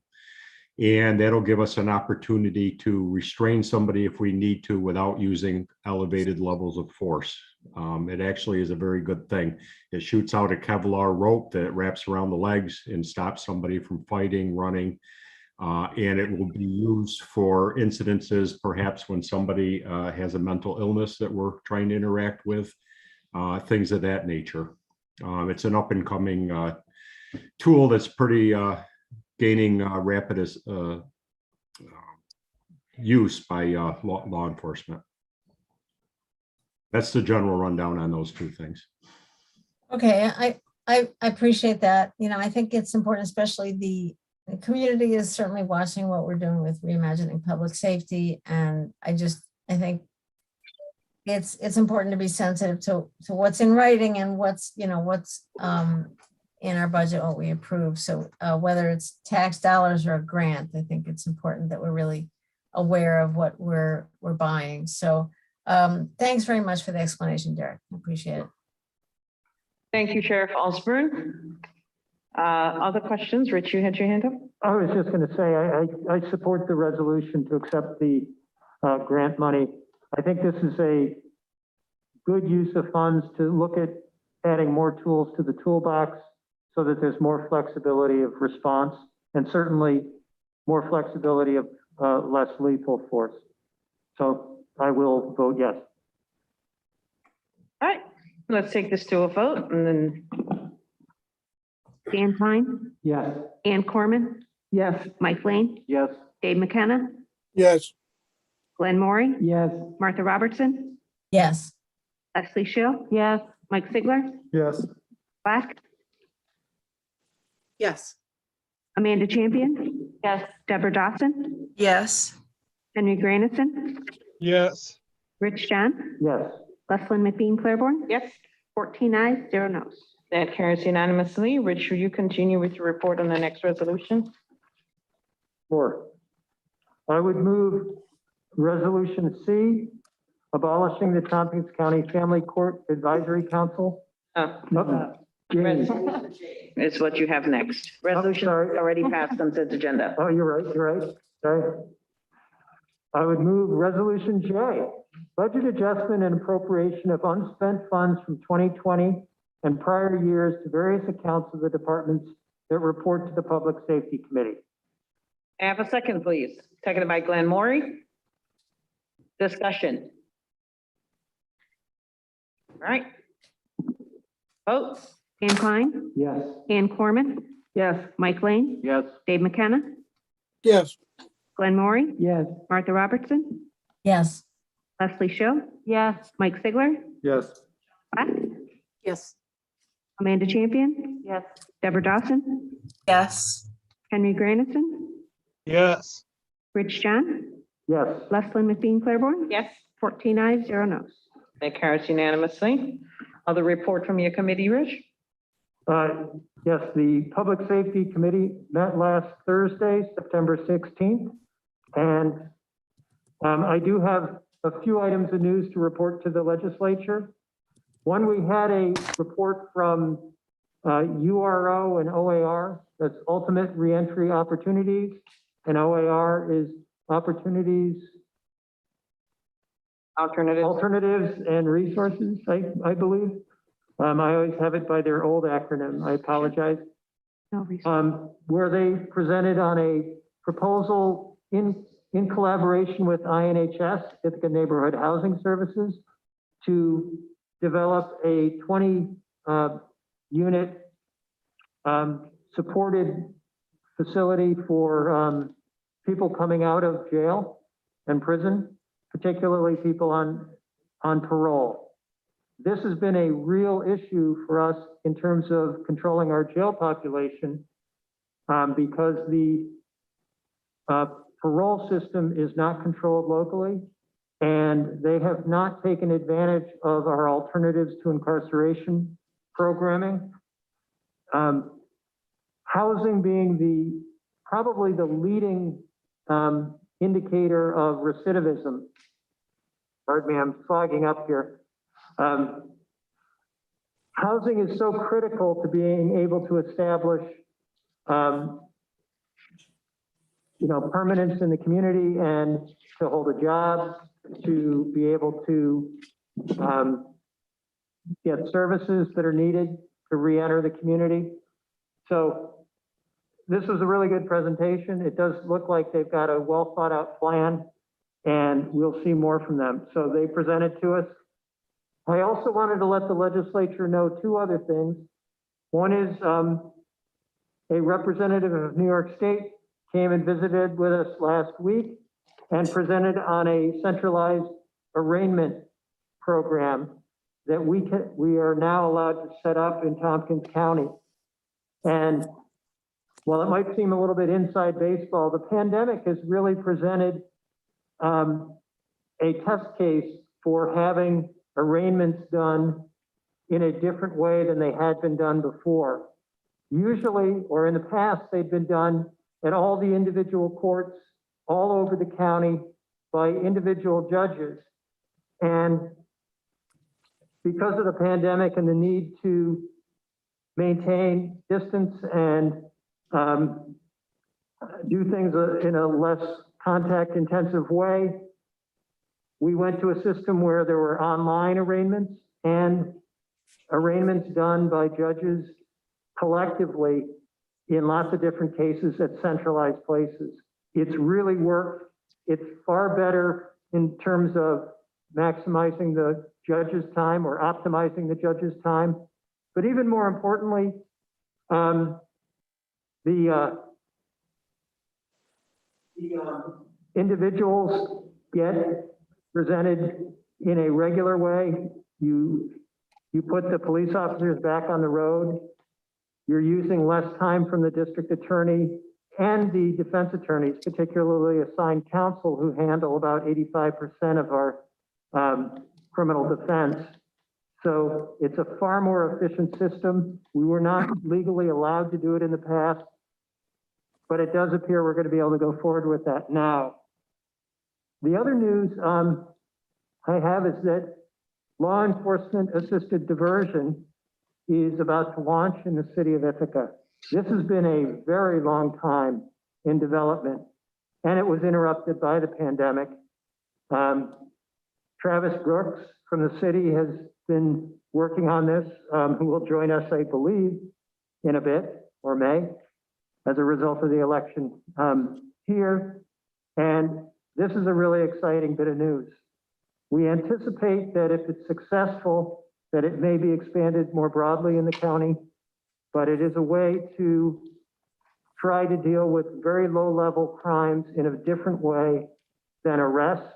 Rather than arresting the person, we divert to services and provide sort of wraparound care to try to get people into programming and to help them rather than just arrest them. So that's my report. Happy to answer any questions. Thank you, Rich. Questions before we take a break? Martha? Yeah, thanks, Rich. Great report. In the past, centralized arraignment has been opposed by defense attorneys. They wanted their clients to have the opportunity to actually be in person and see the judge or justice. Is that not an issue now that COVID wiped that away? No, it certainly is an issue, and Lance Salisbury, has attended the meetings, and in fact, he came to the Public Safety Committee last week. We had a good discussion about it.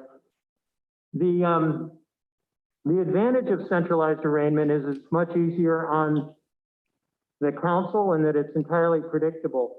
You also will have, if the city joins in with all the town and village courts, a regular cycle where you'll have arraignments probably in the morning, say between 8 and 9 o'clock starting, and the same thing in the evening, so that there's a regular time period for it rather than calling people out at 3 or 4 in the morning, which having done assigned counsel early in my career and attended arraignments at all hours of the night, I can tell you it wasn't always my best time. And you want everybody there in a objective, calm environment. And centralized arraignment probably will do a much better job of accomplishing that. We do recognize that centralized arraignment may lead to some potential defendants being held for a period of time until the arraignment. And with bail reform occurring in the past year and a half, that is a concern. And we certainly want to design the system that people are not detained any longer than they need to be, particularly on charges where they will not be, for the charge, they would not be subject to bail. All right, thank you. And I just want to say, in case people didn't notice, the governor has signed the Less is More Act. I'm not sure how quickly that takes effect, but the whole issue that you were pushing a number of months ago, that the legislature did pass it, and she signed it so that technical violations won't be a reason people are sent back to incarceration. So Thank you for mentioning that, Martha, because yes, that was a pretty big development from the state just this past few days. New York State has moved forward on bail reform, on discovery reform, and parole was really out there waiting for some attention. And I think the Less is More Act will give us a good opportunity to see if we can do better than it has been running. The average has been 65% of the people who go out on parole were going back into the prison system, which really is defeating the objective of parole. So hopefully this will lead to some better statistics and impacts on people's lives. It starts on March of 22. I'm sorry, Henry, what are you yelling out? I didn't hear it. It starts March of 22. Okay, thank you. Thank you for letting us know. All right, is there anything else? Actually, Leslie, with my colleague's indulgence, I would like to just speak for a moment to the person who came to privilege of the floor and was talking about overdoses and asking for information on overdoses. I did want to make clear, we spend a fair amount of time trying to understand that issue, that we gather information from a lot of different resources to figure out what is going on in our community. And it's certainly been a time of heightened attention because nationally, overdoses have spiked in the pandemic. And this has been a real problem across our country. We don't seem to have seen that same rise here in Tompkins County. And I think there's a variety of reasons for it. It could be that we're not seeing it. We certainly tracked 911 calls for overdose or poisoning, and we haven't seen significant change in those numbers.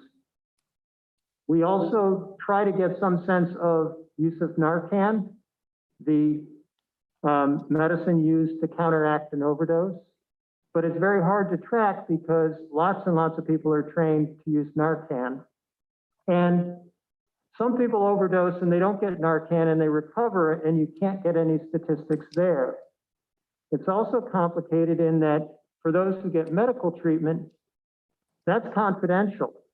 And so it's very difficult to get real reporting out of people getting medical treatment as a result of an overdose, and appropriately so.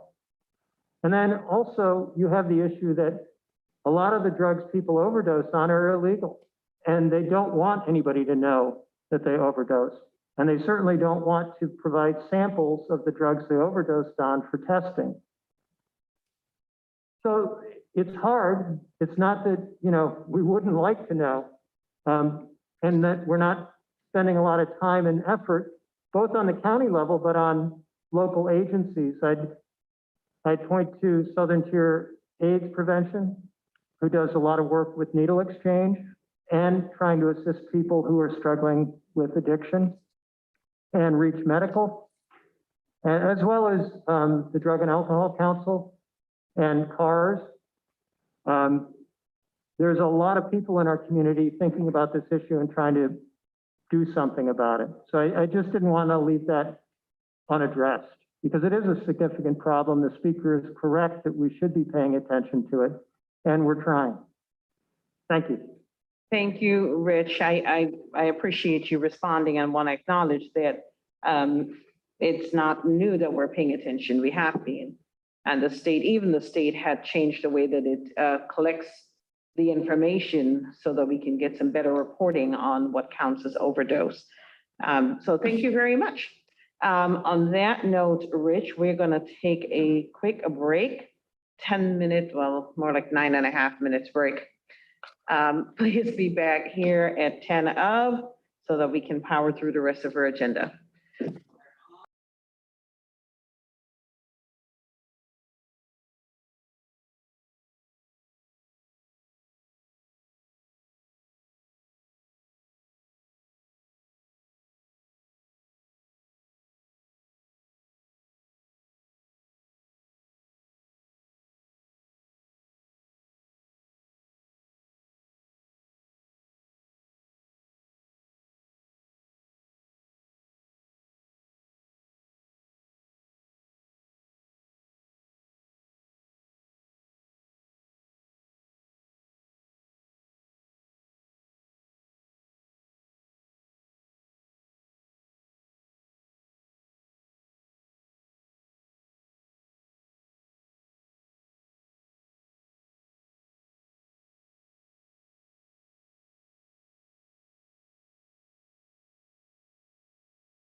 Let's reconvene.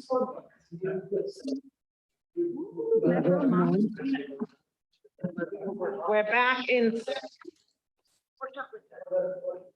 And we are going to continue. We have a quorum. We're going to continue with our standing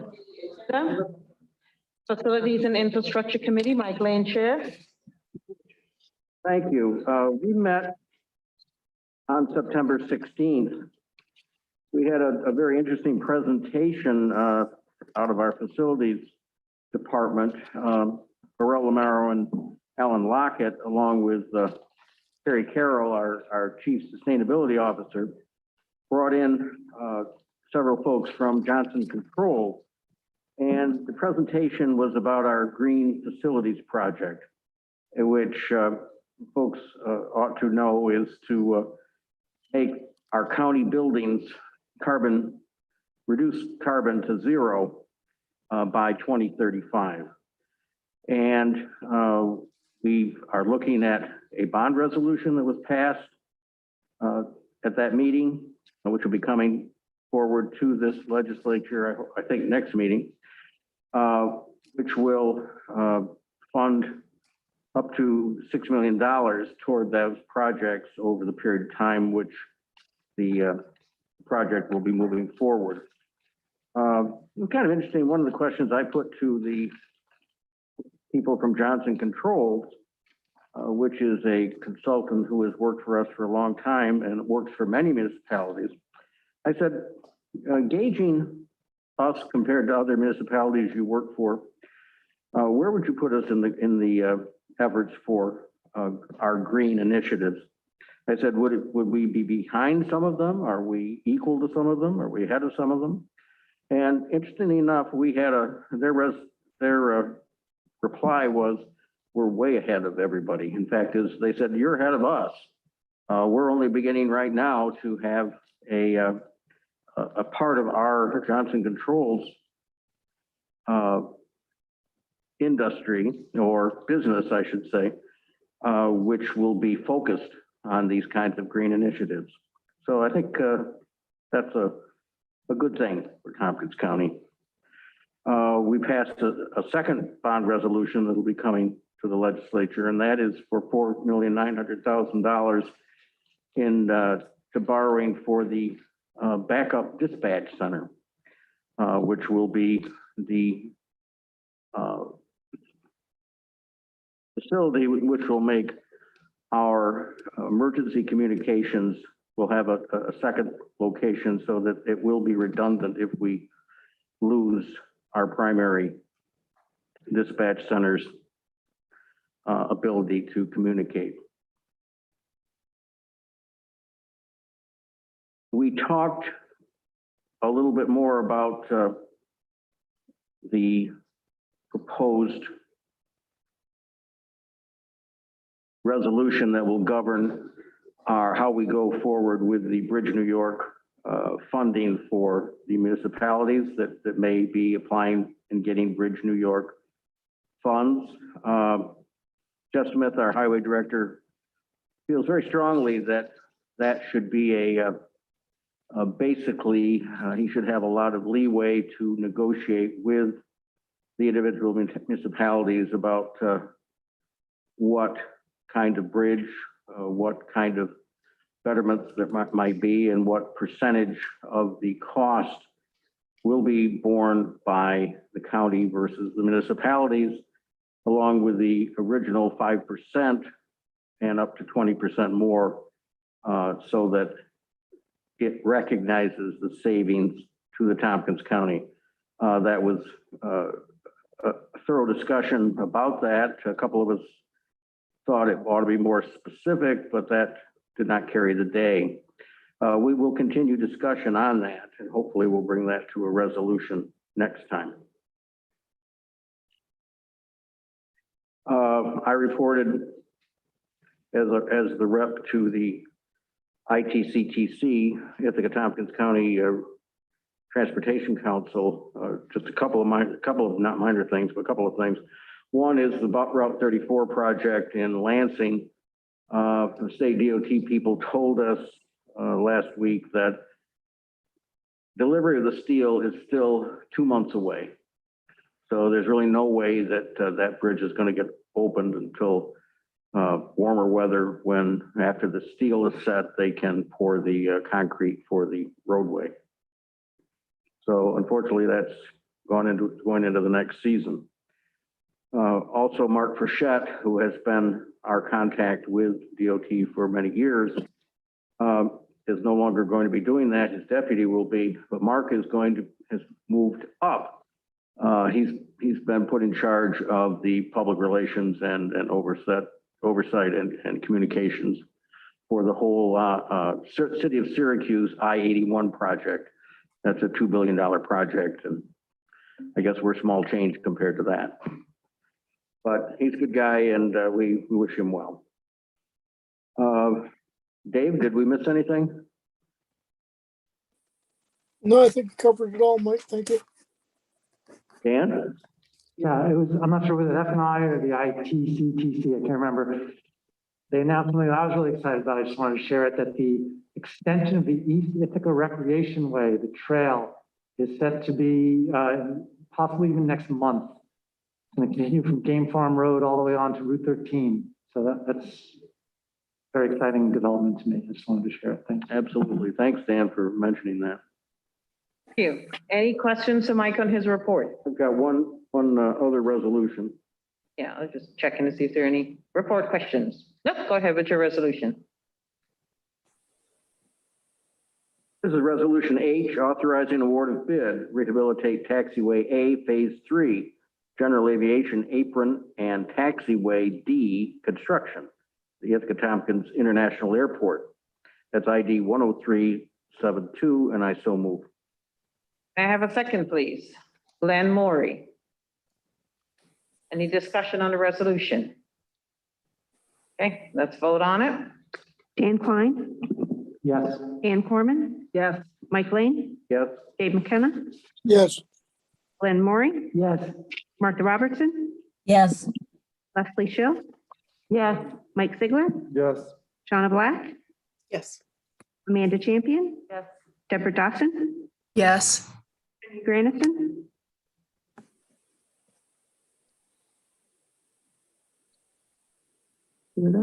Henry Granison,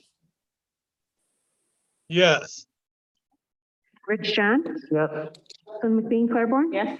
14 ayes, 0 noes. Thank you. That carries. Anything else from you, Mike? No, thanks. All right. Tompkins Intergovernmental Relations Committee, Martha Robertson, Chair. Thank you very much, Leslin. We met this morning, so it's fresh in my mind. We had a lot of material to go over. Lisa updated us on some of her conversations about the Bell Station sale, Bell Station land, and the NYSEG property, the NYSEG auction, and continued conversations. Assemblywoman Anna Kellis joined us a little early, and so we continued with kind of what the strategy is and what the law is. A couple of just quick takeaways is that we really probably want to try to help to publicize the controversy with the slightly devious idea that might depress developers' thirst for bidding on this property, and Deborah agreed to take a first stab at an op-ed. The signatures for the petition that has been going around, important to keep that going. There are about 4,200 signatures at the moment, and Anna felt that 5,000 would be a great threshold. We're also going to pull together a meeting with the town of Lansing about their plans that might help in this area. We then also talked about Camp Barton and Camp Comstock. Apparently the Finger Lakes Land Trust is active on this property as well, and we thought we would let them take the lead on it for starters. Camp Barton is actually not in Tompkins County, but as somebody said, there aren't any borders on the lake. So stay tuned. I wasn't able to find a report on whether they voted last night. Their board was supposed to vote last night, and we weren't able to find out yet what that result was. Diane Miller from Cornell in Washington gave us an exhausting, recitation of all the things that are going on in Washington, like the next 2 weeks. It's crazy. She called it peak posturing time. So we'll be very interested to see how some of these enormously critical issues come together or fall apart in the next couple of weeks. We also talked at length about redistricting and looked at the maps that Henry was able to find online to really compare. If people haven't kept up on this, on September 15th, the Independent Redistricting Commission issued 2 sets of maps, a Republican set of maps and a Democratic set of maps for the Senate, State Senate, Assembly, and Congress. And we looked at those 6 maps and talked about sort of the pluses and minuses for Tompkins County. There is, it's really important for us to, public comment in the next few months is going to be extremely important to see if there's any adjustment that can be made. And, we're going to work on that further and try to come up at our August meeting, come up with a proposal of what we would recommend, what our public comment would be as a county, and bring something forward so that we can put that into the public record. And then finally, I just want to mention that Anna gave us a mini course on cryptocurrency, and there will be a quiz later on what proof of stake is versus proof of work. And I'm laughing, but it's really important in terms of the energy, I will say, wasted on crypto mining. And she's working really hard on a bill for a 3-year moratorium while the environmental impacts of crypto mining are evaluated by the DEC. So she's got legislation that we feel deserves our support, and we will work on bringing a resolution forth on that as well. So that's kind of the quick story. Our next meeting is October 12th at 10:30. And as I said, we'll try to really bring something together out of that meeting on redistricting at the very least. So committee members, if I left out anything important, please jump in. So. Thank you, Martha. Any questions to Martha? Tiger? Nope. All right. Okay. Thank you. Thank you very much. Government Operations Committee, Amanda Champion Chair. Thank you, Madam Chair. Government Operations met earlier this afternoon before this meeting, very briefly, to pass the resolution that we voted on earlier tonight, appointing our new Board of Elections Commissioner. We are meeting next on October 7th, which is the first Thursday in October at noon. But I just wanted to tell you all 2 things, which I believe I've sent you emails on as well. I'm happy to report that the Tompkins County Public Library Board has appointed an interim director. That will be Teresa Vatican, who's currently the head of adult services at the library. And she is wonderful. And I think it's a great step while the board reassesses their search plan and thinks about the civil service process again, and they'll start another search for a new director, I think in the spring. And then our local redistricting process, we ended up with 17 applications for our local commission.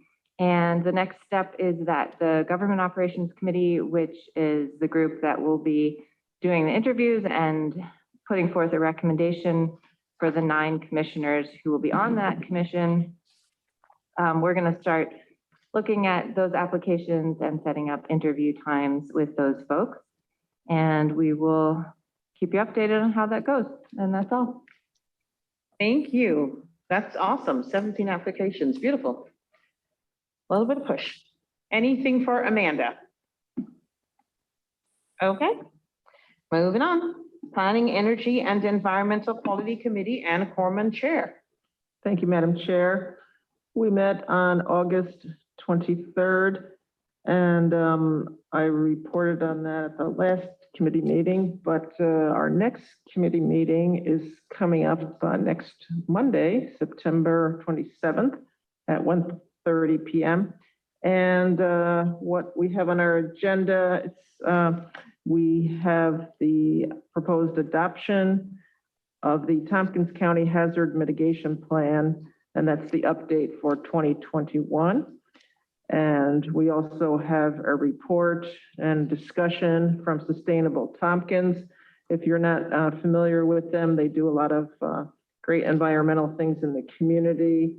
One quick plug, I'll give something I've used before from their website, is you can calculate your carbon footprint for your business, for travel, for your home, for your vehicle. So that's something I've used before when I'm going on a trip, whether you're taking a car or a plane, you can go in there and offset your carbon use for that, or you can do it on a regular basis. And that money goes towards supporting local jobs. A lot of them have to do with helping make houses locally more energy efficient. And so please join us on September 27th at 1:30. Thank you. Thank you. Any questions for Ann? All right. Budget, Capital, and Personnel Committee, Deborah Dawson, Chair. Thank you, Madam Chair. I guess let's start with the resolution for the breathlessly awaited administrative policy on fund balance. That would be Resolution I, resolution to update the Administrative Policy Manual, Policy 0504, Fund Balance, ID 10351, and I move that. May I have a second to that resolution, please? Seconded by Shauna Black. Okay, well, I guess I can begin to introduce this anyway. This policy did not pass GO, and I think it was likely because they only had 4 people, so it was kind of a tie. So we did go ahead and pass it. This is a policy that would set fund balance ranges or minimums for several different funds, but the one that's of greatest interest to all of us is the general fund balance. And the resolution as it passed budget was that there would be a range of 18. Thank you, Deborah. Other discussion. Martha. I would like to appreciate the detail and the thought that's gone into this policy. I think it's a lot of really good improvements that will guide the legislature in the future. I would like to make one amendment. Packet page 27 under general fund, the minimum unassigned fund balance for the general fund, I would like to move that the target, instead of being 18 to 23%, I would like to move that to be 18 to 20%. If I get a second, I'll make some comments on it. Seconded by Dan Klein. So it's actually, Deborah, I think you inadvertently reinforced the reason I would like to change this upper limit. You just said that the unassigned fund balance would be 18 to 23% at a minimum. And that's actually what I'm worried about. We heard a lot of conversation, a lot of education from Rick Snyder about the GFOA standards, the standard being 2 months of operating expenses being a minimum for your fund balance, unassigned fund balance, that's 16.7% as the guidance for what your minimum should be. So 18% seems like, okay, that's a good buffer. In fact, we had a lot of discussion in committee in BCP about should there even be an upper number, since there's nothing in the policy that really says what you should do if you go over that upper number. Maybe we should just have the baseline, the floor, which really is the safety valve. If you want to make sure you have at least 2 months and then some. So the 18% is a really good figure. And the policy goes through what do we do if we're lower than 18%. So I appreciate that. That's good. But it seems that having an upper limit there, having a range, there's really no explanation for why 20%. And I worry that when the people will start to see 23% as the minimum, not 18%, but 23. And that would unfortunately sort of guide and color the decisions that staff and legislature may make in the future, and mean that the legislature would lose out on opportunities, or really not be prepared to take advantage of opportunities that would come their way. So I think I would prefer just saying an 18% floor, but based on the conversation at BCP, I thought perhaps 18 to 20 would get more support and give people comfort that some people seem to want to have a range without being overly prescriptive. So that is the proposal. I did vote against this at BCP because I was not in favor of 18 to 23%, and that's what ended up on as the main motion. So that's kind of the thinking, and I hope. Right. So thank you. To change minimum unassigned fund balance to a range of 18 to 20 instead of 18 to 23 as was presented. It was seconded by Dan Klein. Discussion on the amendment. Mike Lane and then Deb Dawson. Yeah, I don't support the amendment. I support the original resolution. This policy has been under consideration for well over a year. Rick Snyder and Jason Molino were the ones that came forward with it. They're the ones that originally and still do support the range of 18 to 23. Anything we set can always be changed by resolution of the legislature.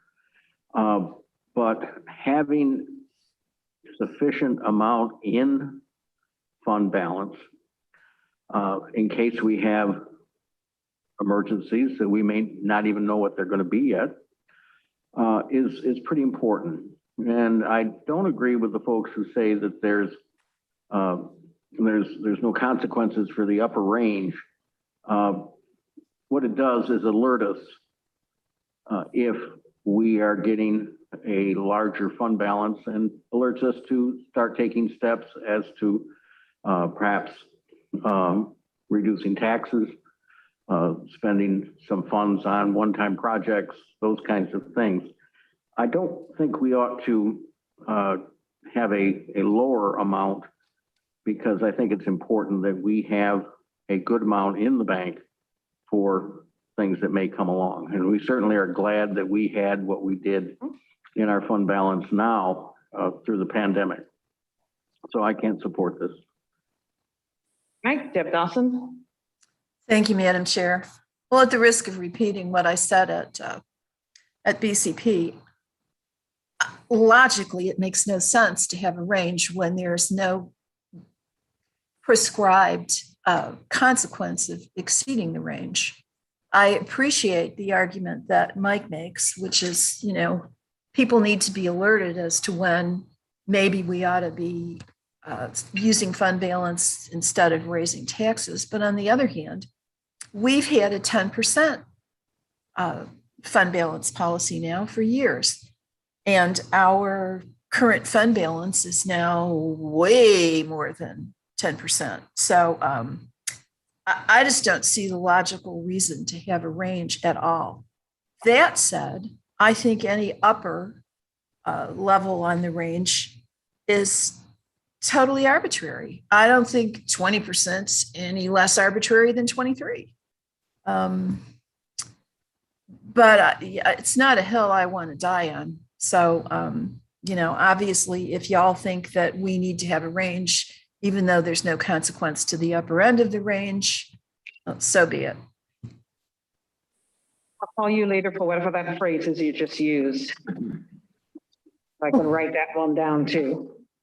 I got cow or whatever that one is down right. Anyone else? Okay, let's vote on the amendment. Dan Klein, Yes. Ann Corman, No. Mike Lane, No. Dave McKenna, No. Glenn Maury, No. Martha Robertson, Yes. Leslie Shill. Yes. Mike Sigler, Yes. Donna Black, No. Amanda Champion, No. Deborah Dawson, Yes. Henry Granison, Yes. Rich John, No. Leslie McBean Claiborne, No. Okay, so we're back, sorry. 6 ayes, 8 noes. Okay, that amendment fails.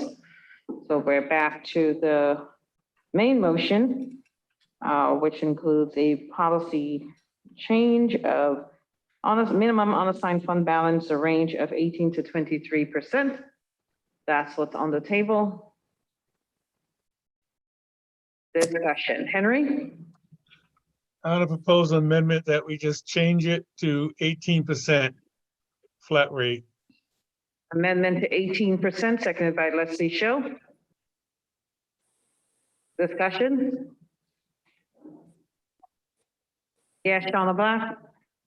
I just have clarification on that, Henry. Are you saying up to 18%?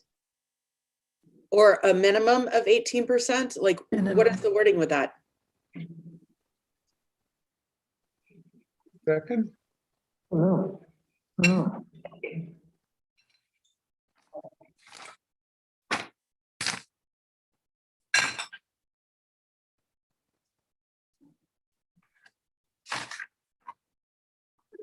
Point of information, Yes, was the proposal to just go to 18%? proposal is to just go to 18%. Okay, thank you. So instead of what was in there, 10%, and the proposal that came from committee, 18 to 23, Henry Which is is- making an amendment for 18%, not up to, not just a minimum unassigned fund balance of 18%.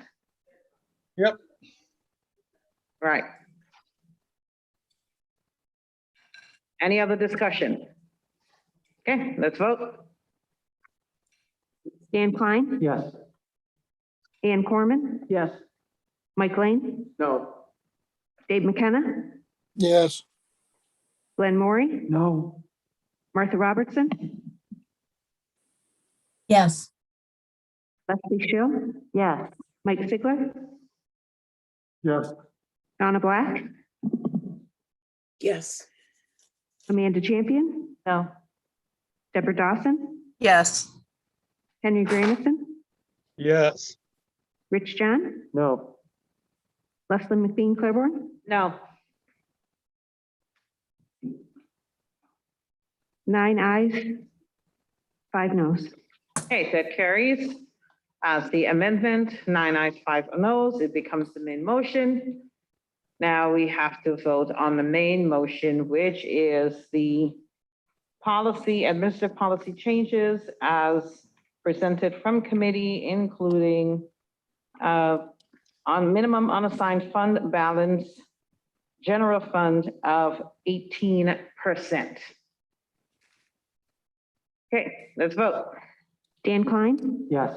Ann Corman, Yes. Mike Lane, No. Dave McKenna, yes, Glenn Maury, Yes. Did you comment? Martha Robertson, Yes. Leslie. Yes. Mike Sigler, Yes. Shauna Black, Yes. Amanda Champion. Yes. Deborah Dawson, Yes. Henry Granison, yes, Rich John, Yes. Leslie McBean Claiborne, No, with 12 ayes, 2 noes. that carries. Thank you very much for that. Deborah, rest of your committee report? Oh God, just when I put a mouthful of salad in my mouth. Give me a minute. So this afternoon, we met with Bill Talbot at TC3. You'll all be hearing more about it. They have asked that we and Portland County fund a 50% local match for a $1.5 million application. They want to file with SUNY to get a grant for some fairly urgent infrastructure maintenance and improvements. And I've asked Lisa and Rick and Drew to work with Bill to figure out what exactly it would look like that would satisfy SUNY that they have an actual commitment from us to provide that funding if and when they can actually go forward with the projects. So I will keep you all posted on that. Thank you. Anything else? Any questions for Deborah? Okay, let's move on. Workforce Diversity and Inclusion Committee, Henry Granison, Chair. yes, we have a special meeting tomorrow to consider the diversity statement, which has been edited. And we hope to have the diversity statement passed by the end of the year. So we're going to go to WDIC, then go out to the public, other employees, and then come to the legislature to pass it. Okay. Thank you, Henry. Any questions for Henry? All right. Housing and Economic Development Committee, Martha Robertson, Chair. Thank you, Leslin. We will meet this Thursday and at 9:30. A variety of typical reports, tourism, broadband, workforce. One thing that we're also going to hear a presentation by the Sunflower House people, the OIR, URO, INHS proposal. So I look forward to hearing about that from the housing point of view. And then we're going to dip our toe into a conversation about countywide code enforcement. And this is just an initial conversation. It's come up over the years a number of times. It came up at TCOG a couple of years ago. It came up at the Planning Advisory Board earlier this year. Tioga County had a very interesting, very comprehensive study done on this by CGR, the consultant firm that we've used in the past as well.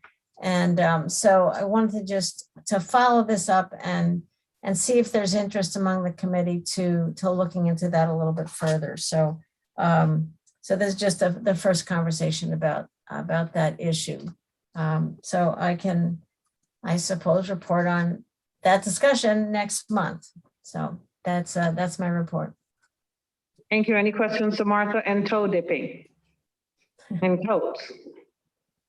No. Okay. Downtown Facilities Committee, Dave McKenna, Chair. thank you, Madam Chair. Downtown Facilities met on Thursday, the 9th of this month. Main thing that we did was pass resolution 10352, which allowed the use of fund balance to purchase properties at 300 and 308 Tioga Street. Beyond that, we had a pretty robust discussion of what we'd like to see done with both the Tioga Street property and this new property. And it looks like the committee is pretty much in favor of parceling off the one section of the parking lot there for 2 or 3 possible residences. And I think we'll be going to an RFP or at least an RFI in short order on that. Yeah, Rich, have you got anything else? No, I think you got it. All right. Thank you, Dave. Any questions for Dave? Okay, we will meet again on October 14th. Oh, thank you. And Rich, you've already done your report for public safety. Health and Human Services Committee, Shauna Black, Chair. Thank you. We met yesterday, September 20th, and we were informed by Amy Hendricks that municipal employees that need COVID testing, as whether it be a part of the requirement from their municipality, or if they would just like to get tested, they will be covered under the county's testing. And essentially, we are able to get FEMA reimbursement for municipal employees. So that is good news. From what it sounds like, the city of Ithaca is setting up times and dates for their employees to get tested. And I believe the county is also doing something similar to that, so that it's convenient for our employees. Liddy Barger also joined us with some very good news from the Human Services Coalition. They received a $1.9 million grant to help with homeless youth in Tompkins County. And they were one of very few rural areas to receive this grant. And it really, $1.9 million is really an amazing award. And it's really going to help many of our youth population that finds themselves not having a home. So that was really great news. And then, of course, we passed a few resolutions that we voted on this evening. All right, questions for Shauna. Deb Dawson? Thank you, Leslyn. Yeah, Shauna, I was just wondering if Kate Shink's booth is doing a happy dance over that $1.9 million for homeless youth. She definitely is. Yeah, she was part of the grant writing for that. And I mean, everyone is doing a happy dance. You know, anytime we get grant funding is a great thing to celebrate. And especially for this cause, because I mean, we do have a good percentage of homeless youth. And what we were told is that despite the fact that our population is smaller and the size of our county is smaller, we actually got one of the bigger awards, which I don't know if that means that our population of homeless youth is greater than some of the other counties, but either way. Our grant writers, pretty good. Nailed it. Yeah, absolutely. So. That's great news. Thanks. Yeah, really great. All right, definitely thanks to them and thanks for focusing on this issue before it gets out of hand. Martha. Yeah, thanks. Shauna, maybe you said this, but I might have missed it. Is the city requiring their employees to be vaccinated or get testing like we're doing, or is it? That is my understanding. Yes. Oh, I see Amy popped up. She can provide a better answer. I don't want to give wrong information. The city is actually looking at mandating all employees to get tested, vaccinated or unvaccinated. So we're going to work through what the logistics of that would look like. What our FEMA reimbursable side would be for those who are unvaccinated. It wouldn't be a full testing for all employees in the business. So we still have to work on the logistics, and that also expands to other municipalities. Every municipality is looking at different frequencies and different ways of doing this. Is the city expecting employees to be vaccinated or not? Or I'm not just sure. Okay, I'm not sure what their policy, I just know that they are looking at having all employees get regularly tested through a surveillance testing program, similar to what some of the higher ed institutions had been doing. okay, all right, thank you. And just a quick word, I'm on the search committee for the Human Services Coalition executive director position, and just, they're trying to really spread the word, so that posting is still open, and we're looking for candidates. Just wanted to make quick mention of that. Thank you. Thank you. Anything else from you, Shauna, or any other No, comments or that's questions for Shauna? Thank you very much. There are no member filed resolutions of the minutes of the previous meeting, September 7th. May I have someone move the minutes, please? Yes, you. Seconded by. It's sideways, I can't see it. Seconded by Leslie Show. Oh, my goodness gracious me. Any substantive changes to the minutes? No, let's vote on. Dan Klein, Yes. Ann Corman, Yes. Mike Lane, Yes. Dave McKenna, yes, Glenn Maury, Yes. Martha Robertson, Yes, Leslie Show. Yes. Mike Sigler, Yes. Black, Yes. Amanda Champion. Yes. Deborah Dawson, Yes. Henry Grandison, Yes. Rich John, Yes. Leslie McBean Claiborne, Oh, yeah, yes. 14 ayes, 0 no's. Getting to be that time of night where you can't pronounce or remember people's names. I need a motion to go into executive session. It's gonna be quick, you all, for the purpose of potential real estate negotiations.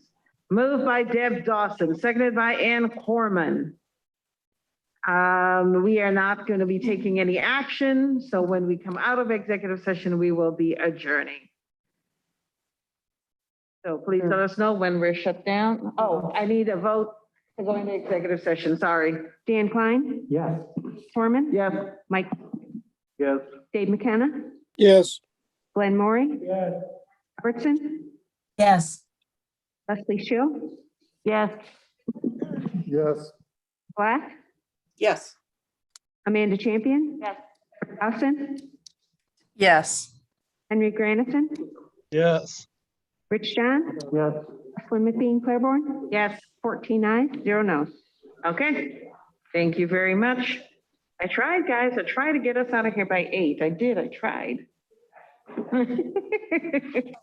Mike Lane and I have worked all day on county. We're tired.